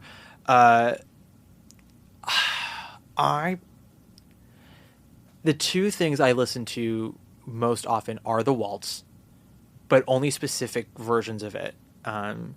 I listen to the 94 one a lot. I do listen to the 2018 version of the waltz Beautiful, a lot. gorgeous. It's very well done. Andy Einhorn, who's a friend, conducted that thing like a motherfucker. And the bench scene or the hill scene, depending on how you stage it. Oh, interesting. Because Sure. 94 they did it on a hill because it was very physical and Yeah. they were moving around. It was so good. But what I love about the bench scene, so like the first sort of like in was how to musicalize that scene for Hammerstein. And if you read the scene, there's so much that Hammerstein has kept. He's very faithful to the text in many ways. He consolidates certain scenes. Entire scenes are like word for word, basically. Yeah, and then there are some scenes that are cut or like moved around. Because it was actually more faithful when they were out of town. But the first preview in New Haven was like 6 hours long, and they had to start cutting. Yeah, wait. shit. Did they have Agnes DeMille really have a 40-minute ballet in there? Yeah. So originally what the ballet was Billy left Earth to go to the backyard of heaven, and as he traveled, it was the life of Louise Bigelow. And when it ended, that's when 40 minutes? yes, from literally her. You see the birth. Yeah, it was literally like Jan Clayton was like, I gave birth on stage. It was great. Through her upbringing to her teenagers and all that other shit. And then once it was over, then we were in heaven with Billy, and it's like, well, 16 years have passed. And so Hammerstein's like, okay, so again, like the rumor goes that the curtain came down on the first preview at 1:30 in the morning. Right. Who knows how true that is? But I'm sure it was very, very long. I think they only cut like 2 songs from Act 2 because they said Act 1 pretty much was working as is. They tightened some stuff up. They cut. There was a waltz for a dance break for clambake that they cut. There was one other thing that they cut dance wise, which is why they kept the hornpipe, because they're like, we've already cut so much dance for Agnes, she's gonna leave if we don't keep one thing. But yeah, they said, okay, let's switch these around. So Billy's gonna go straight to the backyard of heaven, and that's also how they wrote Highest Judge of All, because they needed to cover the scene change, which 94 cut, which I am okay with, because that's a song that, while I like it, I do think it's basically saying what's already said in the scene to music. Yeah, it's a good song because they're good songwriters, but it is sort of like the macho number that the male lead is contractually obligated to have. Yeah. You know, he's just sort of like, biceps up, just a hulking, Yeah. show me God. It's very like Yeah, well, and it was kind Which of makes sense, but it's like, And Heitner, doesn't cut much in '94. He, I think, has like 2 bits of dialogue, but mostly it's just that one song, which was controversial at the time. But he went to the estate. He's like, okay, I can pretty much figure out this entire text. He's like, the one song I don't know what to do with is Highest Judge of All. Can you give me some insight? And Mary Rodgers was like, it was to cover a scene change. And he's Right. like, well, we can do the scene change in 10 seconds. Can I cut the song? She's like, yeah. Which Mary Rodgers, talk about cunt on toast. I love that bitch. And if you read Shy, she's such a boss with BDE. But is she the titular shy girl? she is the titular Shy girl. She's the manic. See, so cunts can be shy. I was saying earlier that I was shy to ask about your shirt. And you're also saying you're a cunt? Well, Yeah, no, BDE shy people are the best kind of people. But which is Mary. That's what I want. I want Mary Rodgers on the cover of the Shy book with saying BDE shy people are the best kind of people. But no, she loved. said that, by the way. She did say that. She loved her father's legacy, not necessarily her father, but she understood like in order for the shows to survive, they had to adapt to the times, and like it's not so much that the material dates, but rather how shows were presented in the 40s and 50s are different than now. Sometimes you needed a song for a scene change. How big production numbers were structured were different. It used to be you sang the song, there was applause, there was an encore, applause, and then a dance break, then applause. And now it's like, well, no, now we do 3 verses, dance break, close it out with one big rousing chorus and end it. That's what we're used to, and I think it's better. It's more integrated. But they cut down the ballet to from 40 to like 15 minutes, which Agnes was like, well, now there's no point. And they're like, Agnes, it is still 15 minutes. Right. It's longer than the Dream Ballet in Oklahoma. Like, what do you want from us? And the show is like still close to 3 hours. Like, we can't. This is the best we can give you. The bench scene. Lilium in the play, he is so aggressive, and it's because Molnar basically is like, these guys exist, these rough men who basically are bleeding inside and are too proud to say anything, and society wouldn't let them anyway because men aren't allowed to be weak. So he overcompensates, and because of this, he's awful. There's also a whole class thing going on, more so in the play than in the musical, but we haven't talked about that, but just I feel like it's interesting concept. Oh, no, yeah. Good context. And the whole thing, he wants to see, he dies and he wants to be shown to the highest judge of all, because before they commit the crime, Jigger is basically like, when guys like you and I die, we're seeing like court magistrates at best. Like, what's the furthest you've been thrown into jail? And he's like, well, the police magistrate, I guess. Yeah. So then, it's like, we're not going to the Supreme Court. We're going to some circuit court. The garden of heaven, right? Yeah, exactly. The backyard of heaven, right? Exactly. Which is in Carousel, and you better believe Heitner emphasized the class system, because Julie, in Lilium, before they get into the whole like if I loved you conversation, Marie in Lilium goes away, like Carrie does. Pretty exact as it is in Carousel. Hammerstein, of course, condenses it a little bit, so it's a little less back and forth. It's basically like, instead of 10 lines, it's 2. But, certain things of, Marie saying, like, should I go? And Julie being embarrassed, like, why do you ask me that? And Marie's like, well, you know what's best to do. And then she goes, okay, you can go home.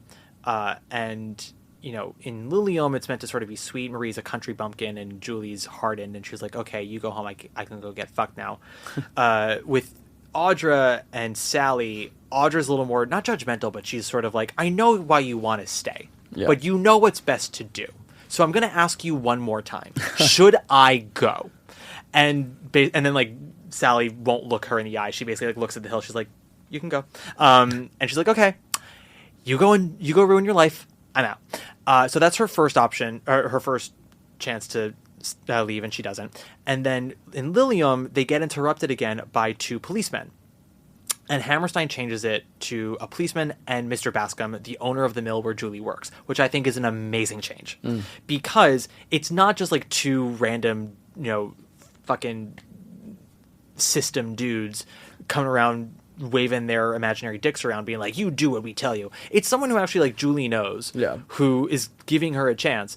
And you could read it as a very sweet man with some power and his clout being like, I think that you got hoodwinked, and I think you should come with me now. And that's a totally valid way to play it. Heitner had it played where Bascom was pompous and condescending and very much of like, this is one of my girls and you will not embarrass me. Yeah. And basically like takes the whole thing of like, of course you're coming with me. Yeah. Why wouldn't you? Well, I think the best aspects of the best productions of Carousel are the ones that show you that not apologize for their coupling, but like the outside world is so evil and cold that when we do have these sort of interactions with the outside world, you see why these two are pushed against each other and why they would sort of like seek that solace. I love, for example, like just as soon as Billy dies, everyone is so cruel to Julie. She's literally like crying over her husband and the father of her unborn child's corpse, and they're like, "Yeah, no. So we told you he was bad. Yeah, well, and, like you're better off this way. And he's a piece of shit. We hate him." They think they're being kind by being like, "You're better off." Like, right, this burden has been lifted, but the world they live in is so mean. Yeah, I mean, even her friend, even Carrie says to her, like the first thing Carrie says, she's like, "Julie, don't hate me for saying this. Yeah, you're better off." Yeah, and like Julie ends up having to comfort Carrie because Carrie's crying. Yeah. Something else that the 2018 revival cut is Mrs. Mullen comes back to find Billy's corpse and like say her goodbye, and everyone's like, no, don't let her through, and basically Julie gets up, turns her back so Mrs. Mullen could have her private moment with Billy and then leave, and then Julie comes back and says her monologue, and they cut it in 2018 and I hate it. Interesting. It's such a wonderful moment because these two women and it's in Lilium, you see it in Lilium, she tells her to get the fuck out.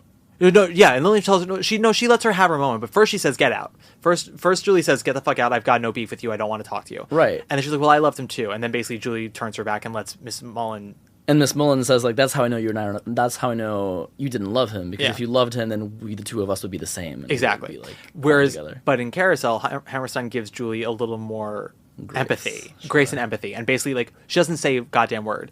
Carrie goes off with Enoch because basically he's like, okay, well, I guess I'll marry the slut because, we're not them. And then you hear Mrs. Mullen like come through the ruckus and they lock eyes and Julie just gets up, turns her back. Mrs. Mullen goes up, gives him a little kiss on the cheek. She looks around, she sees that everyone's staring. She gets up, throws the shawl over her shoulder, and she's like, I'll leave this stinking show with dignity. And then Julie comes back and sits down. And Hammerstein wrote it that you don't have to do. I think it's a little pat, but like, because there's the whole bit of like Mrs. Mullen is always telling Billy, get your hair off of your face, put it over your on your head. And when she sees his body as like her last parting gift, she she puts the hair off of his forehead and puts it on top, and then Julie comes back down and puts it back on his forehead. And I don't think she does it to be like fuck her, but more be like, this is how you liked your hair. I'm going to let you leave your hair how you liked it. I think it's a little fun, but if you do it, you do it. I won't be mad. And I think it's also in the script of Lilium. But no, just you see, as you said, like the way that class is done in Lilium, and it's not heavy in the text of Carousel, but you can play it. As you said, how sort of the outside world treats the two of them, that pushes them together. I met Michael Hayden after Light in the Piazza in June. I had a friend in the show, and I'm not a stage door girl anymore because I'm just too in the sauce now. It's too weird. Do you want to know what but you want to know what the last show I stage door was? What was it? 2018's Carousel. Sounds about right. But the thing is that I've only stage doored in the last couple of years with people involved with the 94 one. Because in my mind, I'm like, I think so highly of it. Everyone involved in it, to me, is a superstar. So, like, I stage doored admissions at Lincoln Center Theater because Sally Murphy was in it. And I had her sign my Carousel playbill. Like, that's all it is. I'm just like, just sign it for me, please. And Hayden was in Piazza. He played Margaret's husband. And my friend Matt was in the ensemble. And he was like, oh, I share a dressing room with Michael. I'm like, can he sign one of my playbills? And he goes, absolutely. And I was going to have him sign it. I missed him, so Matt gave it to him. And I was waiting for Matt after the matinee that Saturday. And Michael ended up coming out for a smoke after his scene because he has so much time off stage. Yeah. I was like, oh, hey, I'm the dude that Matt Lisey told you to sign for. He's like, oh my God, hi. And we were talking. It was like, when I was like, I have to go back in and take bows. Like, do you want to talk afterwards? I was like, absolutely, would love nothing more. And one thing he said to me was so fascinating. He was like, these are two people who have no business being together. He's like, they should not be together. He's like, it is happenstance that they ever met. It's not fate, but like a sequence of a sequence of events. Cosmic sort of right place, right time. Wrong place, wrong time. Wrong place, wrong time. That just keep pushing them together. It's like, and it's like they are right for each other in so many ways, except for like some of the biggest ones. Yeah. And what I said to him, what I love is, and I've talked about it on the pod, sorry everybody, but Juan hasn't heard me talk about this yet. So the set for that production, instead of a bench, they were on this big giant green hill, and there was a backdrop with a giant moon and the church in the distance. And they end the bench scene with, the blossoms falling on them, and two things happen. One is, after Billy sings, and he says, "I'm not the kind of fella to marry anyone. Even if a girl wanted me to, I wouldn't." And Julie says, "Don't worry about it, Billy." There's a beat there. Yeah. It's in the script. There's an ellipses. Kelly didn't take that pause. Jesse didn't take that pause. No, but Jesse added an extra beat somewhere else, which I love. There's another. You're right about there being no win tonight. Yeah, she did nice. But she didn't take that beat before Billy. But the Billy is important because it's the first time she calls him by his first name. And in that production, Hayden absolutely clocked it, because she's only called him Mr. Bigelow until then. She goes, "Don't worry about it, Billy." And he looks up at her. The blossoms are falling. He says, "Who's worried?" And most Billies do like that. "Who's worried?" Yeah. But Hayden just he's like, "Who's worried?" Like right. Because he know they're getting vulnerable finally with each other after a whole scene of being like, no, I don't, I don't. And they kiss in a way that's like fucking visceral. They hold on to this bear hug. And the Beaumont stage. Yes. It's deep as a football field. So as that music is playing, that hill starts rolling back through that deep Beaumont stage as all the lights go out except for one spotlight on them that gets tighter and tighter and tighter until it blacks out as they're in this bear hug. And it's this. Not only is it a great scene transition, it's a beautiful metaphor for that relationship. As you were saying, the darkness around them. It is so mean-spirited, the world, especially to them, for the class of people they are, for the choices that they made with each other. And Julie, smart girl that she is, she's aware of what her station in life is, that she's a woman in America in the 1800s, of what's ahead of her. Best case scenario, she meets a guy she kind of likes, who makes a little bit of money, and they have a decent home life together. But never any passion, never any fire. Like the life that Carrie's describing for herself with Mr. Snow, Julie's hearing it, and she's sort of like, good for you. Yeah. And with Billy, she recognizes she might get that Julia Roberts Shelby 10 minutes of happiness. And she's like, you know what?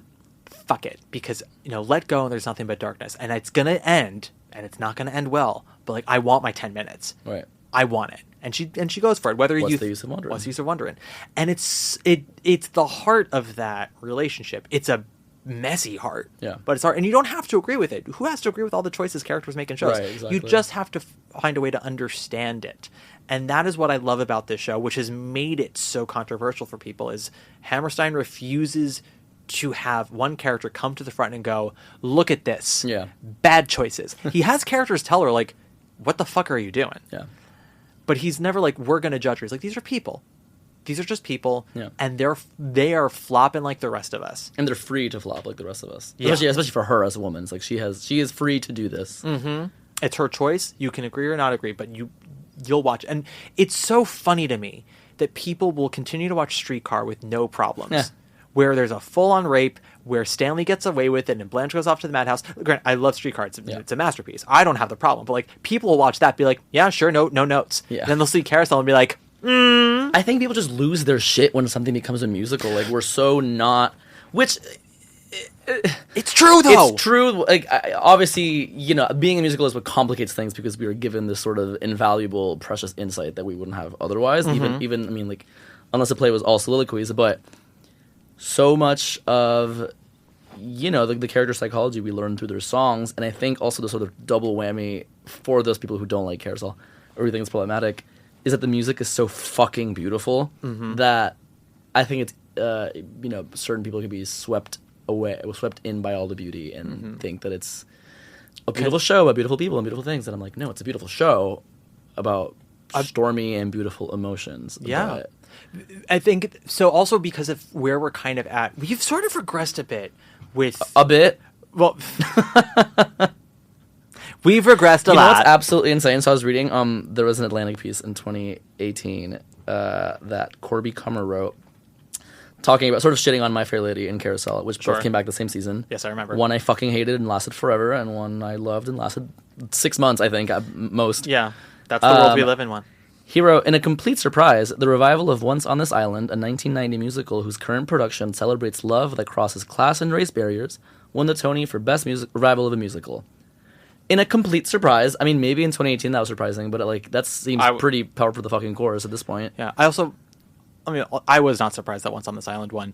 I'm saying that's like I don't think it was anyone like. Yeah, if they were, is that the reason why it's surprising? Yeah, it's so where we've regressed though. Now we are sort of expecting all musicals to have a moment to be like, this is what we're saying. Yeah. This is what we're about. Most songs are anthems that we want you to relate to and be like, I can sing this out of context and everyone will be like, absolutely, go slay girl. Yes. Live your life. And that's not what Carousel is. No. And not, honestly, in my opinion, not what the best musicals are. No, this reminds me of when I was in college and I was in a musical theater class and there was like this very sweet boy, beautiful voice, but didn't know much about theater. So we had a showcase coming up and then she was like, he went up to the professor and was like, hey, what's a good number for me to do? And she's like, oh, you know what would be perfect for? Cut to the night of the showcase where we're presenting sort of out of context numbers. This boy goes up there and does if you could see her, or no, if you could see her from Cabaret, and does bitch, people have never been like quieter and more shocked at an ending ever. And that's fine. That's fine. Maybe wish that number I don't think I would ever like do without at least a scene partner. I wish people had that reaction to that song during the show these days. When I saw the revival that I first saw with Michelle Williams, then I saw with Emma Stone. Oh, jealous. I heard Emma was amazing. I wanted Michelle to be amazing, and I was She's fine. She looks scared. Like IRL scared. Michelle looks scared. Absolutely. And that's when people talk about the Sally Bowles of it all, I'm like, here's the thing about Sally. Even if she's not the best singer, when she's doing those cabaret numbers, like Don't Tell Mama, whatever, you cannot tell her she's not the one. Yeah. And that's that confidence that BDE was what Michelle was missing, which was what Emma had in Flying Colors. Yeah. Emma was like 90% of what I wanted from a Sally, and if she had the full rehearsal developmental process, she would have been 100%. Sure. But I do know that she was supposed to be the first choice, and she dropped out at the last second. So that's her choice. She was wonderful. Natasha is still the best one, but you have to go to the library to watch her. Point is, we were talking about Carousel. Oh yeah, but just like these, as you said, like these musicals. Now people watch them and they go, once it's a musical and we hear a song, we go, okay, this is an insight into a character. This is what the writers are saying. Yeah. And based on the melody and the tempo, like, you know, oh, it's defiant, therefore, like, it's a triumphant moment. And I remember talking to a friend. No, it wasn't a friend. It was the head of my department. Fuck. We were talking. Well, he was a friend. He has sadly passed, but no, I always thought of him as a friend and not as the head of my department. But Steven and I were talking about that production because when I fell in love with it and I went into his office. 94, yeah. And I went into his office to talk about it. He like, gave me this like look of like, he's like, oh, I was in New York when that revival happened. He's like, I saw it 10 times. He said, fucking change the game, because it did change the game of how we approach Golden Age musicals. It's what started the trend, unfortunately, of let's take Golden Age musicals and look at them dark. And Heitner was like, no, Carousel's dark. It's got a suicide and domestic violence and all this other shit. He's like, you know, Guys and Dolls is not dark. Yeah. But he said, where we sort of thought about this, he was like, the one thing I don't like about Hayden's performance, you know, because the voice wasn't as strong, he's like, Billy really needs to end soliloquy triumphant, like almost like a superhero, because that's where the music's at. I'm like, I actually think it's what I love about Hayden is that he doesn't sound super powerful at the end. The music sounds triumphant, but we as an audience know that Billy's not going to succeed. Because he just can't. Yeah. He's not someone who could ever succeed at, you know, getting money and no, and if he like gets close to succeeding, he's gonna get in his own way. Yeah. And I think there's a problem sometimes with soliloquy, not as a piece, but sometimes as an audience. And I feel this way just about musical theater in general now, where we applaud the efforts of a performer rather than the craft of the performance and song. The effort, yes. Yes. These blogs online love to be like, well, but it's so hard to be in a show 8 times a week. And I'm like, it's so hard to sit through it, too. Yeah. And also, like, yes, it's hard. There are 1 million people who can do it. Yeah, and are currently doing it. The people who are using that excuse are not the people who are actually in shows, which is what I find funny. Every one of my friends in a Broadway show right now, anytime we talk about stuff, they're never saying, well, it's so hard to do. Right. They're like, no, we know it's hard to do. And they're doing it. And when they see someone else doing it poorly, they're like, yeah, no, fuck them. Right. Or they see a show they don't like. They're like, fuck that. No one got into musical theater on Broadway for a steady gig. Yeah. No one got into it because it's easy. They got into it because they fell in love. It's all they know how to do. And they want to do shows that fucking, you know, give them something exciting. So when they're doing a jukebox musical of a person who's dead or a movie transplant with special effects and bad songs, they're like, grateful for the paycheck, I guess, but like, I wish I was doing something different. But I lost my train of thought. No, it's I had a post like 2 years ago based off of a certain musical where a performer won a Tony for a song that I think is a bad song. Where I was just like, we're not applauding this person's performance. We're applauding the fact that they got through it. Right, sure. Their endurance, their agility, not their ability. Yes. And sometimes with soliloquy, I do feel like an audience will applaud the actor who sang it really well rather than the story. I didn't feel that way about Josh. I felt that way about Nathan Gunn in the Philharmonic, where I'm like, you're applauding the opera singer who sang the song you like well. Yeah, okay. Because unlike Josh, Nathan Gunn cannot act. Josh can.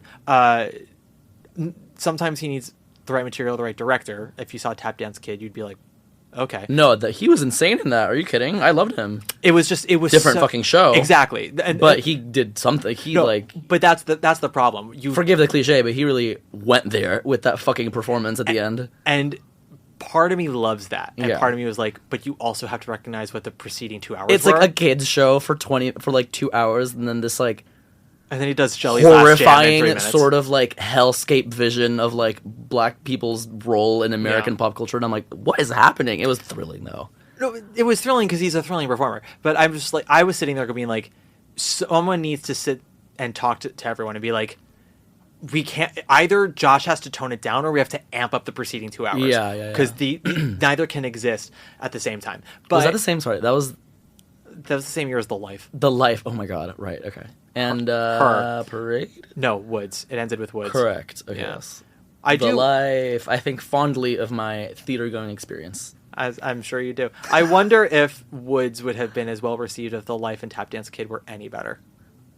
Oh no, I think that Woods was always sort of like Jordan Roth's for the snatching. Oh, Roth was always going to snatch it. Yeah. I'm saying, like, would we as an Encore's audience have sat there and be like, oh my god, thank God. Yeah, because if The Life the was people who garbage? went to Into the Woods are like normal human beings. Tap Dance and The Life are like freaks like us who are going to these things. Sure. Where it's like, oh my god, a really strange revival of an unheard of 1993 musical or whatever. Like, sure, let's go. Into the Woods, like people with jobs and people with lives outside of theater were going to see Into the Woods. I suppose. I did like that Heather Headley came on stage and she was like, I will go at my own tempo. Thank you. She's like, I don't know what y'all were rehearsing, but this is what I'm doing. God bless her. Okay, but you like Josh's take on Billy Bigelow, or no? I don't, but that's... but the thing about Josh is... So I first saw Josh in American Idiot, where I remember he came out... Yeah. I saw the tour. I don't really know about the... He played the American Son, like, army commercial dude.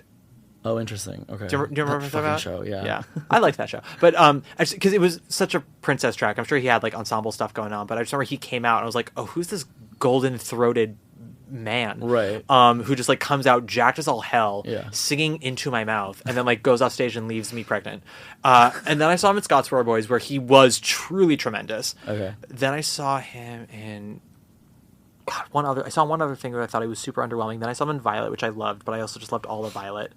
Shuffle Along, where I thought he was... Oh, it was Porgy and Bess, where I was like, oh, you're fine in this. I mean, what more do you want out of him in that role? That wasn't a him problem. That was a production problem. I felt basically everyone but Audra was good. I thought Audra was amazing. But I was like, okay, Diane Paulus, can we give a little more direction? Oh, wow. I have opinions. It's fine. Well, okay, you can have me back for the Porgy and Bess episode. Sure. That has haters. That surely has haters. Oh, yeah. Diane Paulus hates it. Do you not remember the controversy when that was happening? I remember Sondheim's letter. Yeah, because she and Audra were in an article being like, we're going to fix it. And he was like, it doesn't need fixing. Right. But also, anyone... tell me of any show. You can answer this for me because you just saw something yesterday. Any show that tried to fix an old show and did it. Pal Joey. Oh my god, I'm on the spot. I haven't even written my review yet. Did they fix it, Juan? I've only seen and I only really know the movie Pal Joey. Sure. I really can't. No, I don't know. Like, no, it did not fix it. Okay. I mean, I guess it's not. I think it follows its the logical endpoint of its book, or rather, what it wants to do and be like, well, this is realistic. They're not going to end up together. He is a rake, and he will, just sort of like scurry along to the next thing after this adventure's over. The show really just goes out with the fizzliest whimper of all time, which is, but I cannot tell you enough how fucking immaculate the first act was. Okay, I haven't seen it. I don't. And Aisha Jackson, Elizabeth Stanley are having just this like mother off in the first act. Definitive versions of Bewitched, Bothered, and Bewildered. Yeah. For Elizabeth and Aisha Jackson, My Funny Valentine. I like both of those ladies. I remember seeing Elizabeth Stanley in Company and then in Crybaby, and there are 2 moments in Crybaby that I'll remember. 3 moments in Crybaby that I'll remember. I don't remember anything else. I remember Ali Mozzie doing Screw Loose. I remember Elizabeth Stanley's character deciding that she wants to leave the squares and go be with Crybaby. And she sings his name, Crybaby, and she hits this super high note, and it's the scene transition. And I'm like, who can pay attention to the set when this bitch is doing what she's doing? And then in the very end of the show, when James Snyder's Crybaby comes out, he's like, I'm going to cry. And I was like, okay. It's the only things I remember. But I digress. But no, people will look at these older shows and be like, we're going to fix it. And they said that with Porgy and Bess, and Sondheim was like, it doesn't need fixing. And then I saw it at ART. Maybe that's the problem. I saw it at ART before they like basically decided that what was there was fine. Because they made all these changes. They like added book scenes. They fucked around with the orchestrations. I think they even fucked around with the ending at one point. And I saw it where they had cut most of the book scenes, but the ending was still the same. And I was like, this makes no sense. And the set was like one giant piece of wood, and it was just odd. And I was like, I feel like Audra's the only one who's like, I am doing Porgy and Bess. And everyone else is like, we're doing Diane Paul's Porgy and Bess. I'm like, yeah, everyone get off that boat and go on this boat. But also I have fallen less in love with Diane Paul's over the years. Back to what you were saying when you said these are the 3 shows I'll cover, and you said Jagged Little Pill. I said the problem with Jagged Little Pill is covering it means I have to watch it again. I didn't like that show. A good show. I don't like that show. I don't like that show. Anyway, well, we're gonna have to have another fight. I know about Here We Are, because I mean, talking about like, I haven't seen her. I want to hype up. I will hype up Carousel and its ability to not beg us to love what's happening on stage. Sure. The logical endpoint of that train of thought, though, leads to Here We Are, which is so not abrasive. I wish I could say we're anti-audience, but it's like, okay, we're doing this very sort of European satire thing that just does not necessarily work in musical theater. Totally. But I appreciate the effort. If it was an effort, if it was the effort we were meant to see, if it was the effort that he thought, whatever. That's a whole can of worms. I actually brought up Lilium in my review of Here We Are. Interesting. The thing about Carousel that I love is we have 5 if we count Louise, but I don't totally count her. I think we've got 4 female roles that are so vastly different from each other and all insanely actable. And that it's... Louise being the daughter. Louise being the daughter, yes. But I think, obviously, Julie is a very complex role that is, very powerful, so much rich material. Carrie can be a hell of a lot of fun. That's something that Barbara Cook was talking about, because she played Carrie at City Center and then Julie like the year later. And I'm like, what's the difference? She goes, Carrie's more fun. Which is like, yeah, no, Carrie gets more songs, Carrie gets jokes. But also, like, before Audra, most Carries were like played it very dumb, like Marie and Lilium, like Country Bumpkin. And then Audra's like, no, Carrie's not dumb. Yeah. There may be things she doesn't know, like that Sphinx is the correct pronunciation. But like, she's not a dumb, and the way that Audra played her was very sassy. She has this great line delivery when Enoch finally shows up and embarrasses her because she's been talking about to sort of like, look like Joshua Henry, and he looks like Eddie Corbett, who, God love him, he's not 10 feet tall, he's 5'3" and bald, and all the girls are like, okay, Carrie, this is your big hunkin' man. And she's embarrassed, and then they're trying to make small talk. And Julie's like, looks like we're going to have good weather for this clambake, not a cloud in the sky. And he looks out the window and he goes, you're right. And his long beat. And Audra goes, he don't say much, but what he does say is awful pithy. I'm like, she's serving bitch. I love it. And there's this great bit where And it's both funny and also kind of a great commentary of sort of who Enoch is as a person, where he's talking about his plans at the first half of When the Children Are Asleep, which is a song that some people want to cut. I'm like, oh, you cannot cut that song. Yeah, no. It's their relationship makes so much sense. It's first of all, it's a Well, that's the exact opposite of what Carrie and Billy could ever have. So Yeah. it's like we need that sort of diametric opposite presented to us. Yeah, well, a relationship that can succeed in society, but has its own sort of toxicity, which you don't even recognize just yet. It's actually very subtle, and something I realized when re-listening to it. I'm not sure how intentional it is with Carrie and Enoch. It's very much intentional with Julie and Billy, but I'll get to that in a second. When he's talking about the boats, in the 94 one, Audra has just taken out a tray of muffins because the whole scene takes place in Nettie's parlor, in her kitchen. And he takes out the muffins to represent each boat. He's like, I'm going to make this boat, and then this boat, and this boat. And he's like getting very excited. He's like pushing it around. And Audra's just looking to be like, I was going to eat one of those. And then when he's done, and he's like, we're going to make all the sardines and we're going to get rich, you, me, and all of us. And he's talking about the kids they're going to have.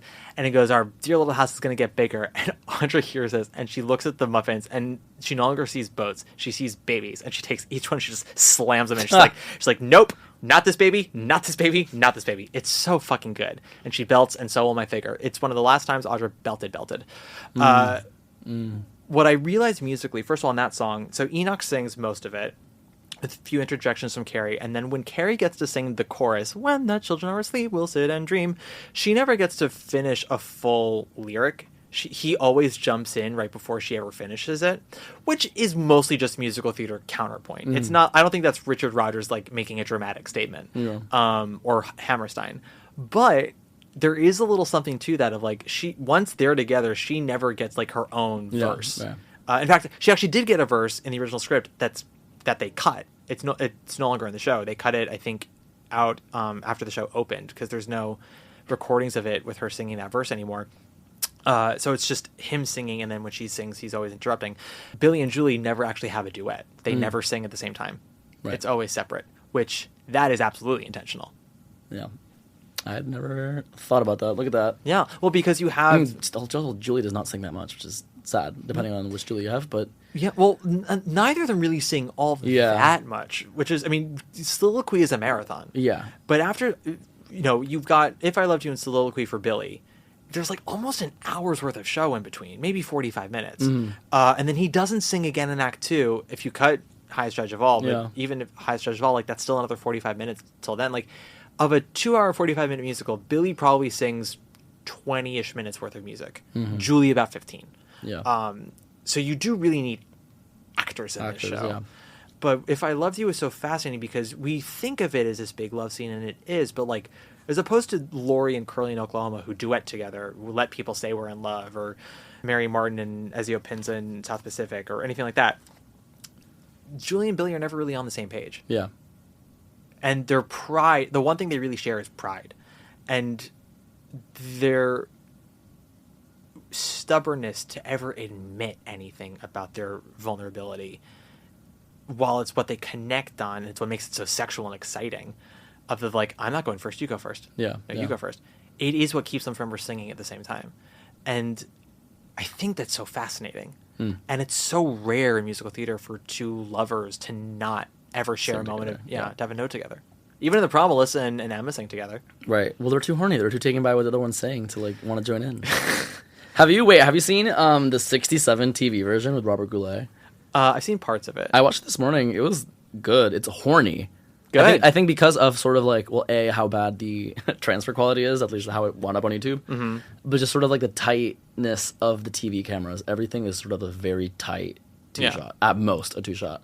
There's some fun stuff with the carousel walls, but like If I Love You into the courtship, the whole of it is very, very sweaty. Good. And I forget her name, but she plays Carrie just like a lusty... Carrie or Julie? Julie, sorry. Good. She plays Julie, like a lusty little...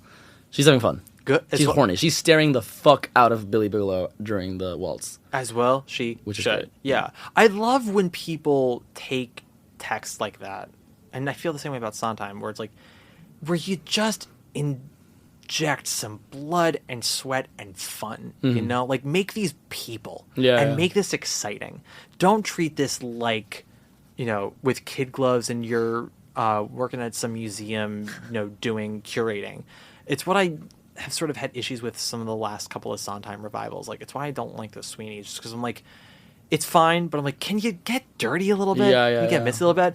And I love it when people do that with Rodgers and Hammerstein too, because like again, Rodgers and Hammerstein, they got horny, and like Hammerstein in particular.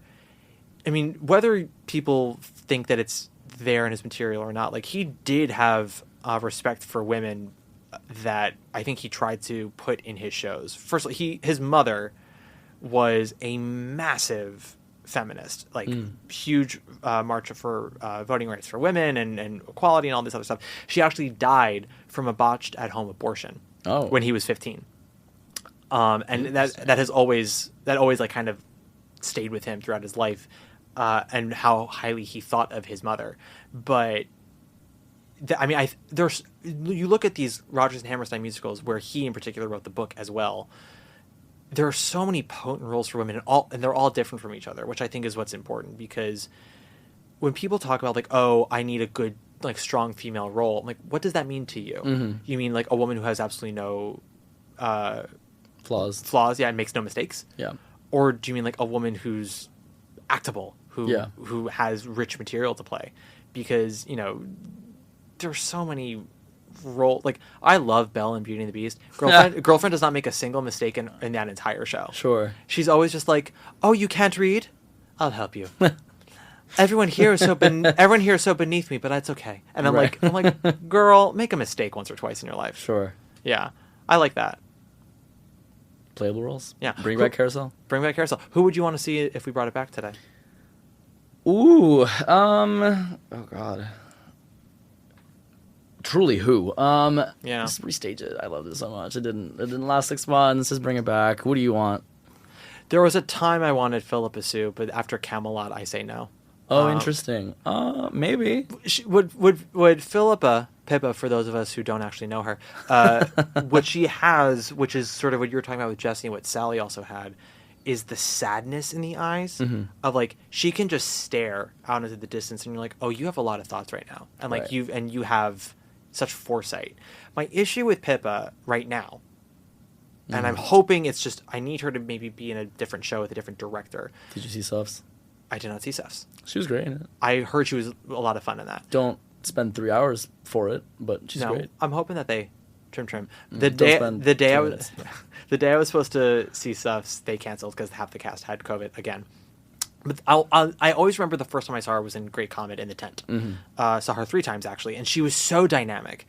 And I haven't seen her be that potent since then. Because then there was Hamilton, where she's playing Liza, and she's sweet, but she's a bit of a wet blanket. And then I saw Amelie, which was just NyQuil on stage, and then Camelot, which was just sandpaper. I saw her in Woods. I thought she sang beautifully. I didn't think she was terribly funny, but she was trying things. I'll give her credit. She was like, I'm going to try a laugh here. I went, right. Applause on the effort, babe. But if she can channel that energy from Comet, I would like to see her play Julie Jordan. I don't know who I'd want for a Carrie. If he were like 10 years younger, I'd want Paul Alexander Nolan as Billy. I think sure. Okay. That man, I think, is, first of all, he's sex on stage. He's got an amazing voice. He's an incredible actor. Yeah. I don't know of any young dudes right now. I'm struggling to piece together like one person in this cast. Yeah. For a while I thought about maybe Ryan Vasquez, who's a friend, but he's kind of leaning more into pop these days, so I don't want to hear him sing classical. Sure. But if he was willing to go into the classical realm again, I'd be like, let's talk. Okay. And he's about to do Notebook, so talk about, getting wet and romantic. Sure. Maybe Leah Michelle Nettie. Yeah. Yeah. Why not? How was her Carnegie Hall show? Oh, it was spectacular. She did she took audience requests and did Glee bits. Oh, good for her. It was really funny, except she was very politely sort of like, people were raising their hands and she only picked from the orchestra or whatever. As far as you can see. Well, fuck that. I was so close to yelling, but my friend kept sort of grabbing my hand and being like, we're at Carnegie Hall, don't do this. But I wanted to scream, Run, Joey, Run so bad. Oh my God. I would have shouted, Halo! But I know that and the Walking Sunshine mashup. Where she hits that insane note. With the hairography. Yeah. Well, she's done that note live, by the way. Really? When they were doing the concert film? When they were doing the Glee tours, yeah. You can see her do it. Fascinating. She was phenomenal. amazing. She's leaning into not being like just like your gal's gal, Yeah. which is so fun. Yeah, no, she's not someone you get beers with. No, but She'll never be that bitch. no, but we can get like our nails done or something. Billy, I beg to differ with you. How do you mean? You're the top. Yeah? You're an arrow color. You're the top. You're a Coolidge dollar. You're the nimble tread of the feet of Fred.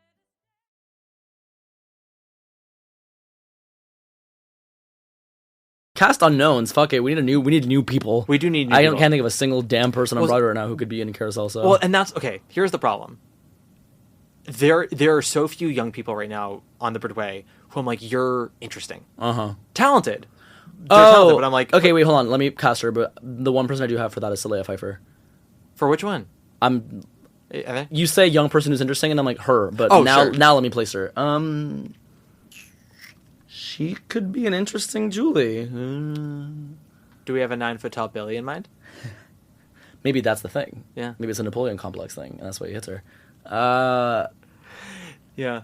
I think genuinely she's like one of the few people like musical wise. Because I mean, other than that, there's like actors that I think are interesting, play actors that I think are interesting. No, there are Excuse me. plenty of play actors that I'm obsessed with right now who are, newer onto the scene. Musical actors, far less so, especially on the young side. And it's not necessarily their fault. It's like the only youngish performer right now who I enjoy because I think that they're different is Ava Noblezada, and She was so in Gatsby.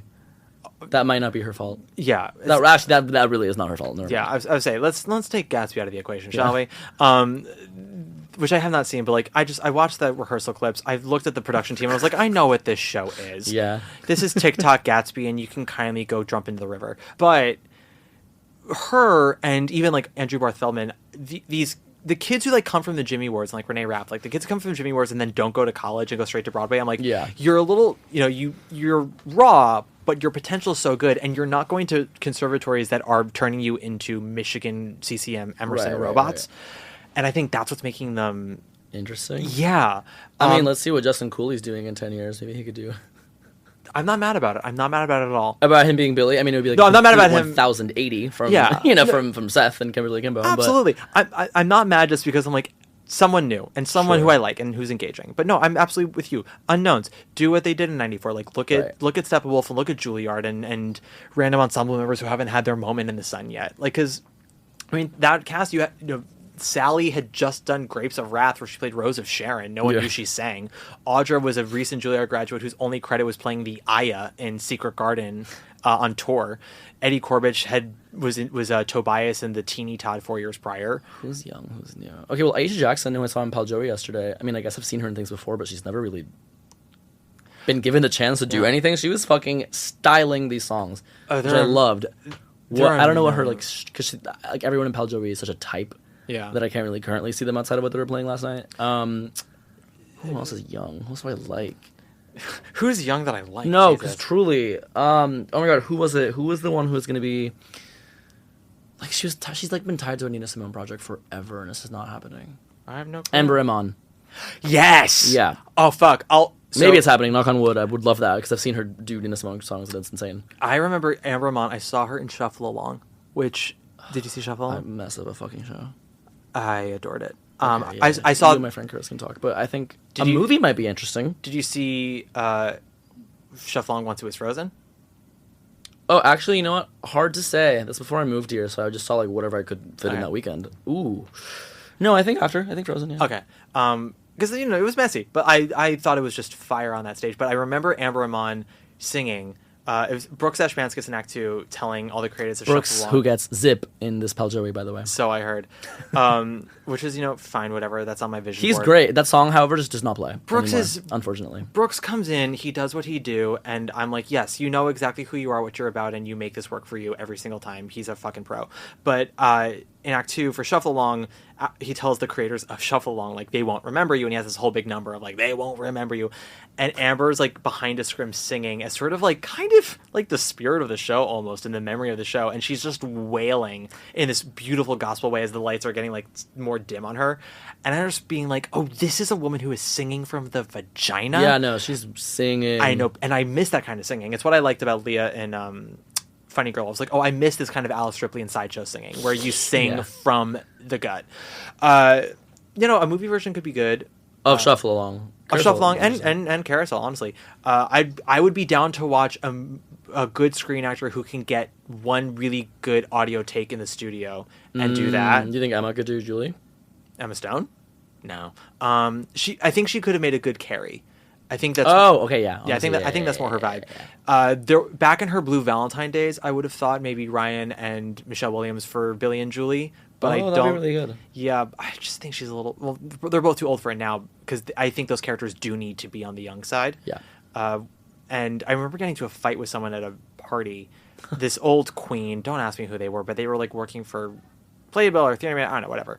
But they're like, 35's not old. I'm like, I know it's not old. Because I was like 27 at the time. I'm like, I know it's not old. But in the context of the show, they are all like 20, 21, around that age. And we need to see like how young and horny they are. They're like, well, I think there's beauty in a 45-year-old Billy. And I was like, okay, bye. No, that's embarrassing. It can't be a 45-year-old Billy. Well, they're like, well, or if you are, it's a different show. At that point, his golden chances have passed him by. Right. It's like, what's he singing about? I let my golden chances pass me by. Yeah. They happened already, bitch. There needs to be the wasted potential and opportunity in these characters, and that's sort of part of the tragedy is how old they become before they ever get old. Yeah, true. Yeah, as opposed to like, well, we're going through menopause now, and no, right. Julie is like 30 when in the final scene. Absolutely, yeah. 32, 33. Yeah, 32. I don't think she's 14. Yeah, 32, 33. No, they're and that's sort of again the tragedy is she's in her early 30s, and yet she looks 50. Yeah. Time has not been good to her because of how much is eaten away at her in that time. Which leads me to the talk of depression. No. The past year has been very fascinating for me in terms of like my life, my choices, what's happened, what hasn't happened, the fallout of shit. And I will say, with my own journey in romance, I had a bit of a Julie Billy moment. No physical violence. Just, being with somebody who was clearly struggling and drowning and loving them and wanting the best for them and doing what I could to help without drowning myself. And I didn't realize how close to being fully underwater I was until it ended. And it didn't end on terms that were copacetic. It ended because another party decided it ended, and I was given no closure, just shut off. And in the end, that was probably for the best. I'm probably better off now, although it still hurts. But being that close to someone who is in such a funk and helping them work through it, I felt a bit of that journey of Julie of like, I need other people to see what I see so I can have other people help me because I can't do this alone. And because of the world of society, of how men are supposed to act, he will never say that he needs help because men are not allowed to do this in this society. But I know that he needs it. Can someone help me? And she has that scene with Carrie where she talks about how how it's all going and says that he hit me, and there's a difference in this and Lilium where Lilium tries to deny that he ever consistently beat Julie. It's like, I only hit her once, but other accounts have talked about it's been more times, and she's specific about where he hit her too. Whereas in Carousel, Hammerstein's like, we don't need to know where, we don't need to, he's like, he did it. Yeah. That's bad enough. Whereas in Lilium, Molnar's like, no, it was the face, breast, and head. But Hammerstein makes it that it was a one-time incident, which doesn't necessarily make it better so much as that it gives you insight into where Billy's at. He's at this low point and has this major lash out, which he regrets, and it immediately tarnishes him as this one thing and that he can never bounce back from. And because he's told you can never bounce back from this, he's like, well, then why try? And just keeps going deeper and deeper. When people tell you you're garbage, you can't bounce back from this, you start to believe them and you lean in. And especially when you're depressed, in my experience, depression is not necessarily like a funk that you're in so much as that it puts a filter on everything. And you can no longer see the good. And then not only that, if people tell you good, you don't believe it. You only believe the bad. It's all these outside forces. And I think, again, he probably knows when he agrees to do this robbery that it's going to end poorly. Yeah.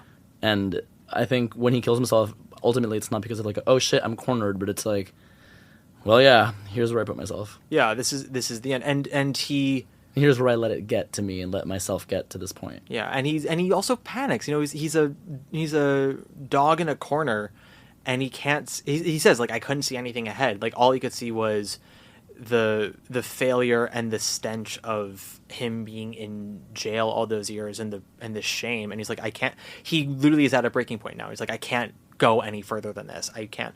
And he shouts Julie's name, stabs himself. And when I directed it in college, I just stole 94, but I made it work in a black box because we had $2,000 for a budget. Okay. So we did it with 2 pianos. Did it in a black box setting where I took a giant beach umbrella, ripped off the canvas, and then we put some streamers around it so when it opened up, it made the carousel. It was very cute. But my Billy, who's now in Beautiful Noise, when we were talking about that scene. And we were talking about why Billy shouts Julie's name before he stabs himself, and thinking what would make sense for him. Max was only like 20 at the time, and what we ultimately decided on was like it was almost like a kid shouting for their mom of like I need help, I'm trapped, help me out of here, and he couldn't, and boom, which is, I don't know, I find that incredibly heartbreaking. And people will hear me say this and go, yes, but he hit her. I'm like, if that's all you can think about, then truly your empathy has bounds. Right. And something, which I'm sure Itai and I will talk about with Downstate, which, as I said, will come out before this episode. That's sort of what Downstate often talks about, is like, how far does your empathy go? Well, and what is punishment? Not just redemption, but like, what is punishment? How much punishment is too much punishment, and how much punishment actually correlates to the crime, and how much is just sort of like, at this point, your role in society is destroyed. Yeah, and can anyone actually be redeemed? Do we want redemption for anyone? Like, how big of a monster is someone for them to get none? And what are we getting out of the punishing someone else? Exactly. What's the end game here? Because at the end of the day, these are all still people. Yeah. And I mean, there are true sociopaths who feel no shame or empathy or anything like that. But when you see people who are conflicted and have trauma that make them do terrible things, it's like, well, how do we help, or do we let them flounder? And everyone in Carousel lets Billy flounder. We've got 2 people who try to help. We've got Julie and we've got Mrs. Mullen. Mullen obviously has her own selfish reasons. She likes getting dicked down by Billy. She's also in love with him in her way. And she's profiting off of him because he's a good broker. Yeah, it's triple win for her. Yeah. The man that she's loved for the first time since her husband died is also a gorgeous young ruffian who depends on her, who makes her money, and dicks her down good. And he ends up going off because of their own disagreements. I mean, she ultimately sees that Julie is different from every other girl that he's ever probably fucked behind her back. She sees it immediately. It's why she kicks Julie out. And she claims it's for indecency. Oh, you let him, grope you. But it's, again, it's that thing where sometimes other people can see what you don't. Yeah. And it's not so much like love at first sight. Although I know people who kind of have... I know 2 people have had that, where they met someone who they're now married to. Me and mine. I'm not married. But, Oh, it was love at first sight for you guys? Yeah. That's amazing. Yeah. But anyway, no. Well, and our 1 year is tomorrow. 2 days from now, I was kidding. But what so talk about that though. Like, when you guys... You could not stage how we met. But we don't have to go into the how, but talk about like the feelings you had when you saw each other. Like erotic. It was at a club, so it's like the initial thing was the attraction, and I wasn't like in love with his mind from the first sight. No, but it was a instant connection. It was an attraction, and then we just like did not leave each other. So it's like we count, like truly, it was not official or whatever. Like we didn't have titles. Like maybe two or so months after we met, but like we count us meeting as our like day one. As well it should be, because it was just sort of like we did not leave each other after that following. But I mean, I think that's sort of what people mistake love at first sight. They think it's immediately like, oh, I have fallen and then I have this love for this person. That's not really what love at first sight is. It is an instant connection, and it tends to be attraction. But it's more than just that, because like there are a lot of hot people in the world. Right. Yeah. It's well, it's even like in the way that I mean, I do think like eroticism and sex is a language. So it's like, yes, I might have given eyes at somebody else in the club that night, and they might have given them back, but the way the two of us gave each other eyes Yeah. communicated something that was deeper than just like, you're hot. Yeah, no, it's this. It's like, or if even if it is just that, it was still the way you communicate is you think I'm hot is hot, and I think the way I'm communicating, you know what I'm saying? Like, it's like, it's still that language that is being shared. Well, and that's the thing about Julie with Billy, right? I feel like when people watch like a rom-com and they need all these reasons for these two people falling for each other, well, what are the things they have in common, and blah blah blah. It's like sometimes it's just that snap where you can't define it. Just there is a link between you, and it's not so much everything that they do is amazing. It's rather just like you find them so compelling that you like the things that they do. It tickles a part of you that no one else can in a way that's not work. It's just there. Yeah. And that is really what the Billy and Julie thing is. Enoch and Carrie love each other in a sort of on paper marriage. Like, you check all these boxes. Like, that's what Carrie likes about Enoch is steady and reliable. And he's nice looking, right? Isn't he? He's an investment. Literally, when he gets her flowers, he gets her seeds for flowers. It's about the work. And Julie and Billy, it's not about the work. It's about what you can always sort of fall back on. And I think you need a little bit of both in order to make a relationship last in a way that's healthy. Yeah. But you do need both. And I think neither Julie and Billy or Carrie and Enoch have what the other one has, even an iota. Sure, and there's also nothing... what pushes Carrie and Enoch together is society, but like the society showing its good face. It's society being like, well, you're a nice girl and you're a nice boy. Like, you know, here you go. Whereas... yes, there is sort of the animal magnetism between Billy and Julie, but it's also, I'm not ruling out that she only, you know, we talk about these outside forces that sort of push these two together.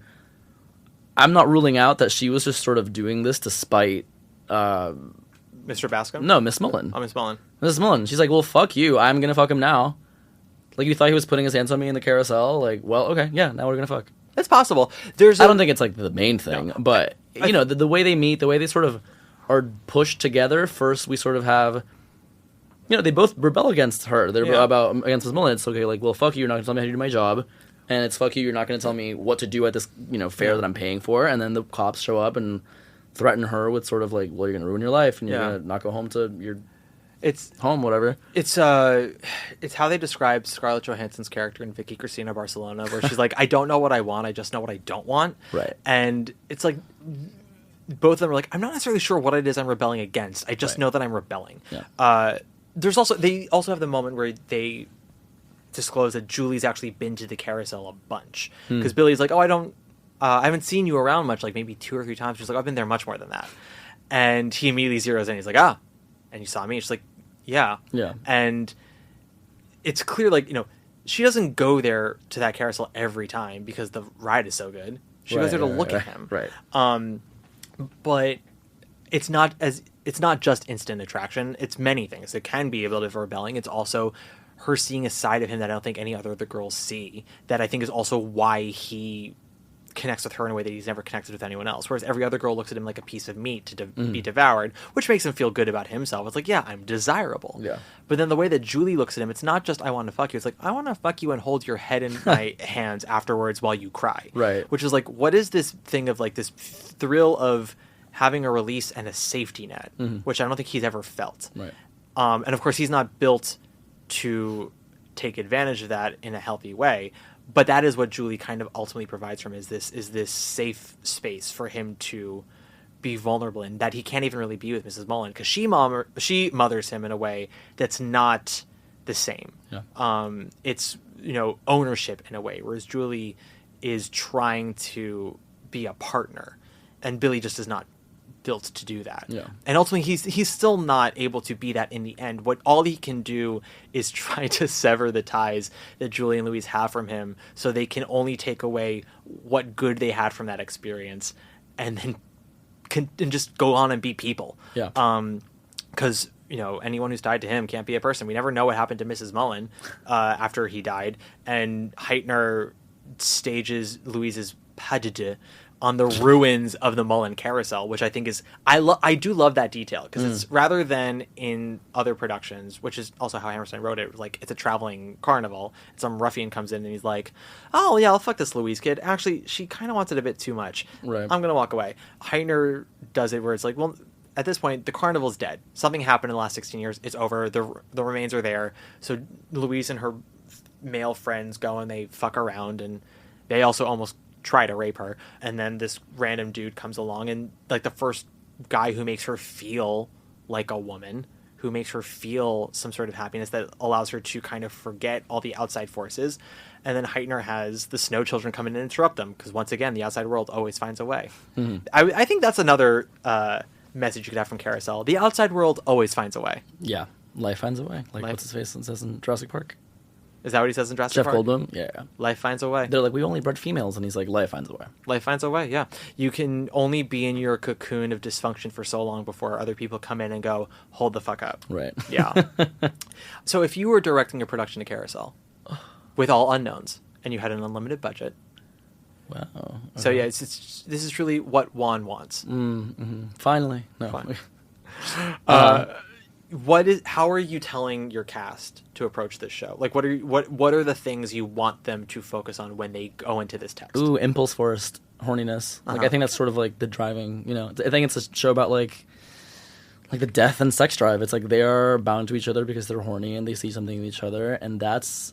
I'm not gonna say they don't consider other factors. They don't consider like Billy is sort of unhappy being tied down before he finds out he's gonna be a father. Julie knows that she's gonna lose her home and her like respectability if she continues his romance, but that's immaterial to them at that point. So I think, yeah, I'm telling my cast to lead with lust. I mean, the play starts with two women fighting over this guy and who gets to fuck him. So it's like, yeah. I think that's the guiding principle. And then lead with lust. I like that. Lead with lust, and then some characters, I guess, maybe not. Carrie, not really. Yeah, I think Carrie. She has her own sense of lust that maybe is still developing itself and is like confused directionally, but. I think, what is it that your character wants out of life? What is it that they expect out of life? And what is it they think they can get out of life? Yeah. I like the idea of Nettie being sort of like a madam in a way, where it's like she's just like bringing out lobster to all these like hot sailors that are pulling in whatever. I think maybe part of the reason why Julie is like, I'm never going to marry is she sees her cousin Nettie, who probably never married, has her own business, and like is doing pretty nicely. Yeah. She's a spa, whatever that meant back in the day. Yeah, whatever that meant. But like, is free, makes her own money, has her own home, and is able to kind of be a person of society and be respected and liked and not tied to anybody, and probably has also gone dick down once or twice. I always wonder if it's better to cast Nettie older or like a little closer to Julie's age, more like a big sister age, I think Carrie takes the big sister role. Well, it'd be interesting to have like the counterpoint of having Nettie also be young. Yeah. I like the idea of a little bit of wisdom. Yeah, agedness. Yeah. I also like a slightly. I also saw a production of Carousel in London at the Savoy, which Alexandra Silber was Julie, and she was. Whoa, when? 09, I want to say. Okay, cool. I didn't love the crazy production. theater for that. I don't know if I see that, but sure. It was this. I talk about an ugly set. It was all projections. Because it was the height of the projection craze. Right. So Which is still ravaging Broadway. Yeah, it was super bad on this one. It was just awful. They cast a Billy where they're like, we're doing the John Raitt thing where like he can't really act, but he sings beautifully. And then it's Silver who was like, oh no, I act up a storm. So she was just mopping the floor with him. But I remember when she does her whole monologue to Billy, and then she says, what am I going to do? And she starts to freak out. The woman who played Nettie, who was an opera singer, who wasn't much of an actress, but the one scene she nailed was that speech to Julie, where she kind of grabbed her. And she was her tone was basically like, you need to calm down. She's like, I know you're upset. She's like, but there is a baby coming. Right. She's like, and you have to get your head on your shoulders because once that thing is out, like, it's up to you. She's like, you're not alone. I'm here with you. You're going to stay with me. We're going to care for your kid. And like, you gotta fucking get your shit together, girl. It's like, I know he's dead over there right now. Like, no one's like, take a minute. Grieve. Yeah. Everyone's like, you're better off. And Nettie's like, get it together. Yeah. It's that Jennifer Lewis story that Marissa Jarrett Winokur talks about when she got diagnosed with breast cancer right before like a reading of Hairspray, and they're doing this industry reading, and she's like crying all throughout Act 1. And Jennifer Lewis pulls her aside and she goes, "You are on stage with Miss Jennifer Lewis. You need to get together." It's so good, but I just love that Nettie, kind and nurturing as she is, in that moment, she is like, "You gotta toughen up." Yeah. I know, like, you don't want to hear me say this, but it is the truth. And that is also what I love about You'll Never Walk Alone, which is I was reading this book Round in Circles. This song has a huge legacy that I never realized. Yeah. It's called Lana Del Rey covered it at one point. Of course she did, because she knows exactly what to do. And I mean, obviously it's been covered a million times, but it's known as the football song in Europe, which I did not know. Because of the Liverpool team, I think, specifically. Yeah, but then other football clubs started using it as well, to the point where like everyone in the UK just knows that song. Yeah. And I think in certain parts of South America as well. But it's so fascinating to me, and they were discussing what it is about the song that makes it so powerful. And there's the technical elements of the music, how it just builds and goes higher and higher and higher into this final declarative chord. But the lyrics are also simple yet powerful. Like, Hammerstein's really good at finding the power in simplicity. Mm-hmm. It's maybe not the most... He's the Casey Musgraves of his time. Yes, that's exactly what he is. Like, it's not maybe the most sophisticated of lyrics, but it's why he always tended to write more about like country folk than about New Yorkers. Like, he did 2 shows about New Yorkers, and neither show worked. And it's, even though he was a sophisticated New Yorker himself, he's like, I don't know, I feel more comfortable writing about people on a farm. And so the lyrics of You'll Never Walk Alone, they are sort of about like, you know, it's gonna get shitty sometimes. Yeah.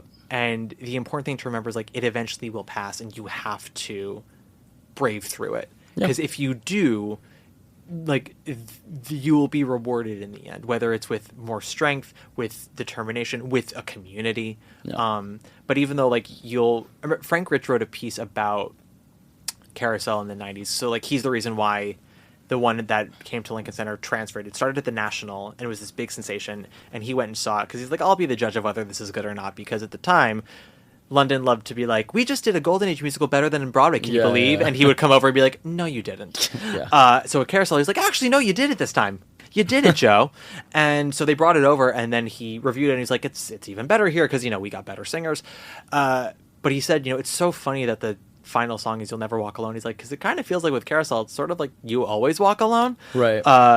As you know, as we said, life finds a way, and all of us are alone in this world, as Billy says. We're, you know, just a bunch of stars in the sky. None of us count at all. But sort of what that song is saying is like, yeah, you'll be on your own physically, but if you don't let the worst get the best of you. Well, I always thought it was like, You'll Never Walk Alone. We're all together in how alone we are. Kinda, yeah. Yeah. And again, like, if you don't... It's like you are a part of a constellation of sad people, and we're all sad. We're all sad, and we all are just trying to brave through every day. We're all just trying to find a reason to get out of bed. But again, if you don't let the worst get the best of you, then you will have something that you can hold on to each day. There's also a tinge of it with the footballification of it all. I think, like, there's a way of reading walk on as walk it off. Yeah. You know, where it's like, just keep going, oh my god, like, just exit the field. But, you know, take the L and keep going. Absolutely, yeah. Take the L. I love it. Parting words on Carousel. If someone comes up to you and like, why this show? Explored. Why this show? Why am I? Are they catching me mid argument? I think, I don't know. Or like when I tell people that I did an episode of this podcast and they ask me which show and I say Carousel, why? Sure. Yeah. Let's say. I don't know. The music, I think, honestly, like, I don't even have to get past the music. It's so fucking beautiful. It is. The music is so beautiful.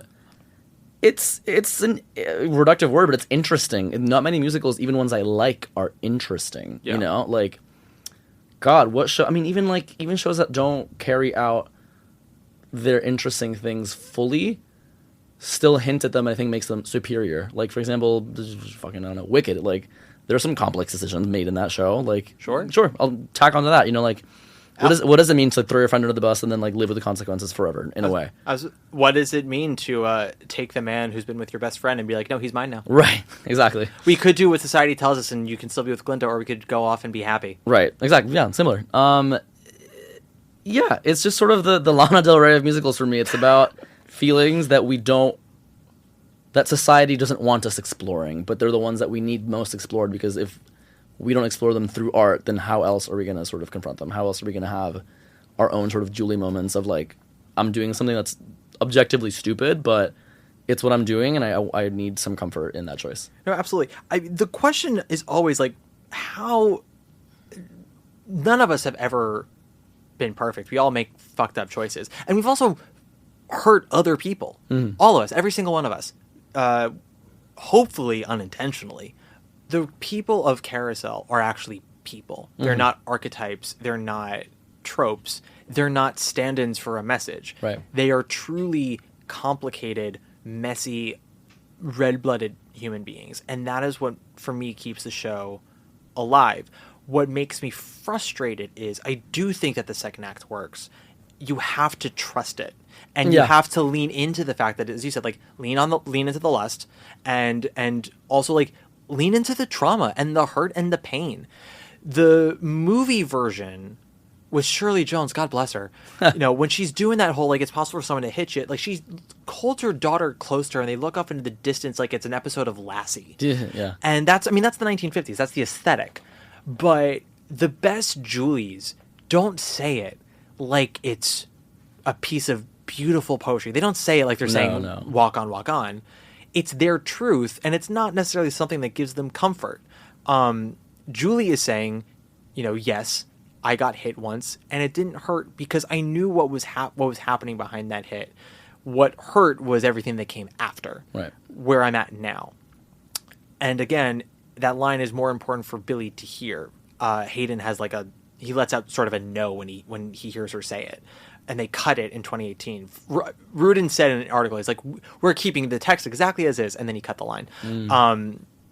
I think he had Louise say, like, he hit me and it didn't hurt. Is that possible? And then basically Jesse was sort of like, like, bye. And then they sang. But you need... For a Billy, you need to be able to show some of the tenderness. You need to show some of the conflict. Soliloquy is this great number for an actor for Billy because you have that bravado at the beginning and that excitement, that sort of childlike excitement. It's almost like Billy's playing house at the idea of being a father and the fun he's going to have until he realizes it could be a girl. And in his own simple-minded way, he thinks, well, a boy could get by on just having fun with me, but I got to take care of a girl. Yeah. Bitch, you got to take care of both genders. And like, what if that boy you had is a flaming homosexual? Right. You're a sensitive man and you're straight. You're gonna give birth to a sensitive boy. Right. But like you need to buy that boy a well for sad children, a sad well for boys.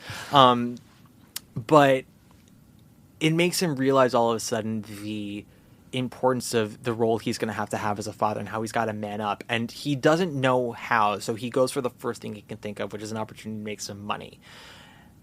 And that whole My Little Girl section is such a sweet moment because it shows that he has that side to him. He's not just a blowhard. There's a great line. There's a great line. And again, it's not Jesse's fault. Jack O'Brien was like, everyone, take one line of cocaine and say all the dialogues. Get to the songs as fast as you can. But when Enoch brings Carrie her hydrangea seeds and geranium seeds, and he says, I really like getting into a garden, taking care of flowers. Does your husband like to do that? And Sally takes a beat. She goes, no. I cannot rightfully say Billy likes to take care of flowers. And then she takes another beat. She goes, he likes to smell them, though. And that is Billy in a fucking sentence. Just because he doesn't know how to take care of a flower doesn't mean he doesn't appreciate them. Yeah. The perfume and the beauty of them, which I think is something that not a lot of men either are able to do or capable or willing to let themselves do. Yeah. And that is sort of, and Julie's always sort of focusing on he likes to smell them, whereas Carrie and everyone else is like, he can't take care of a flower. Yeah.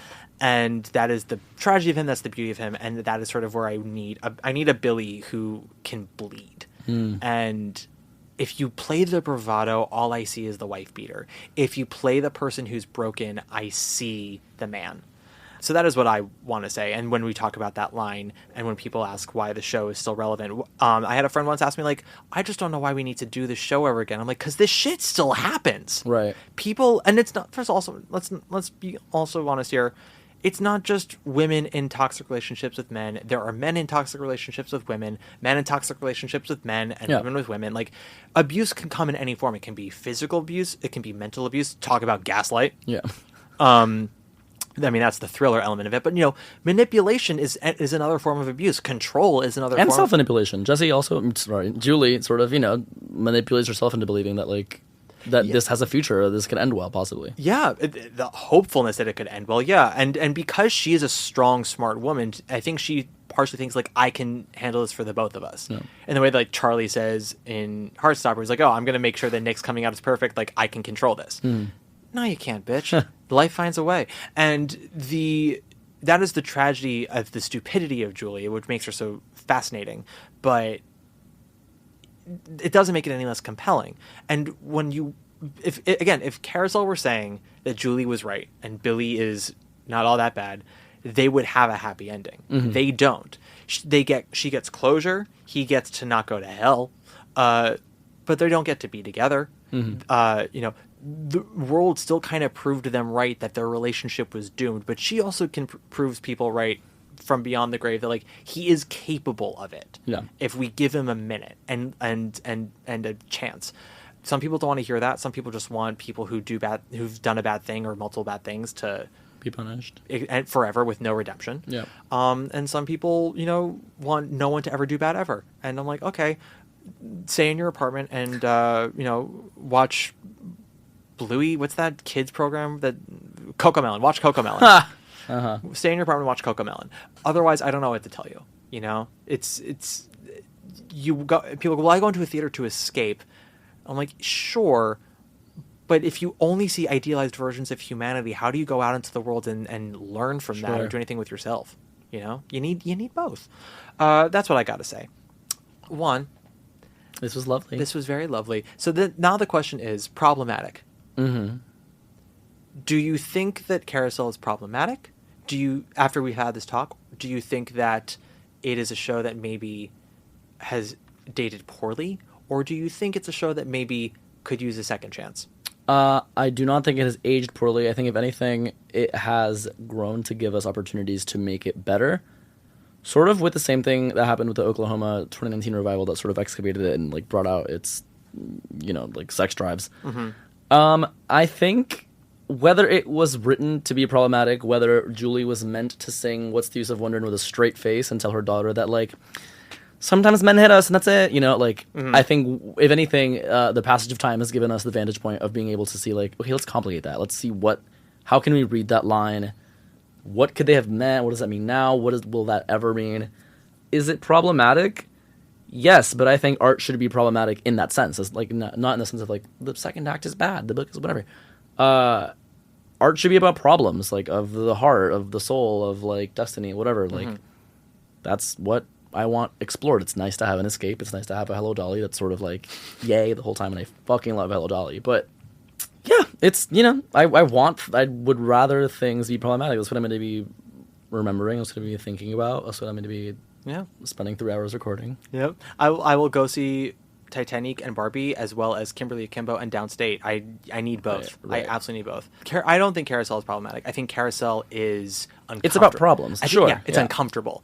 I also think the word problematic means, like, nothing at this point. Oh, absolutely. Which is why it's like, oh, that artist is problematic. And I'm like, wait, I want an artist to be problematic. I want an artist to have more than one idea in their head. And that the conflict of that and the confluence and convergence of those ideas are the things that are driving the art. And, Yeah. I love that when people go, well, this is saying that, this is okay, or people should be doing this or not be doing this. I'm like, okay, you say this now, then you're going to go off into the world and do all the things that you say are problematic about this song. Right. Art reflects who we are and what we've done and what we will continue to do. And it's not Carousel's fault that these people exist in the world. Right, exactly. And it can make you uncomfy, but it's there. And it's not, the fact that it's not saying, just so you know, this is wrong. Yeah. They're just simply presenting it with no judgment. And that makes a lot of people scratch. Yeah. And I get it, but I'm also like, okay, step the fuck up and get some tougher skin. Sure. Got it?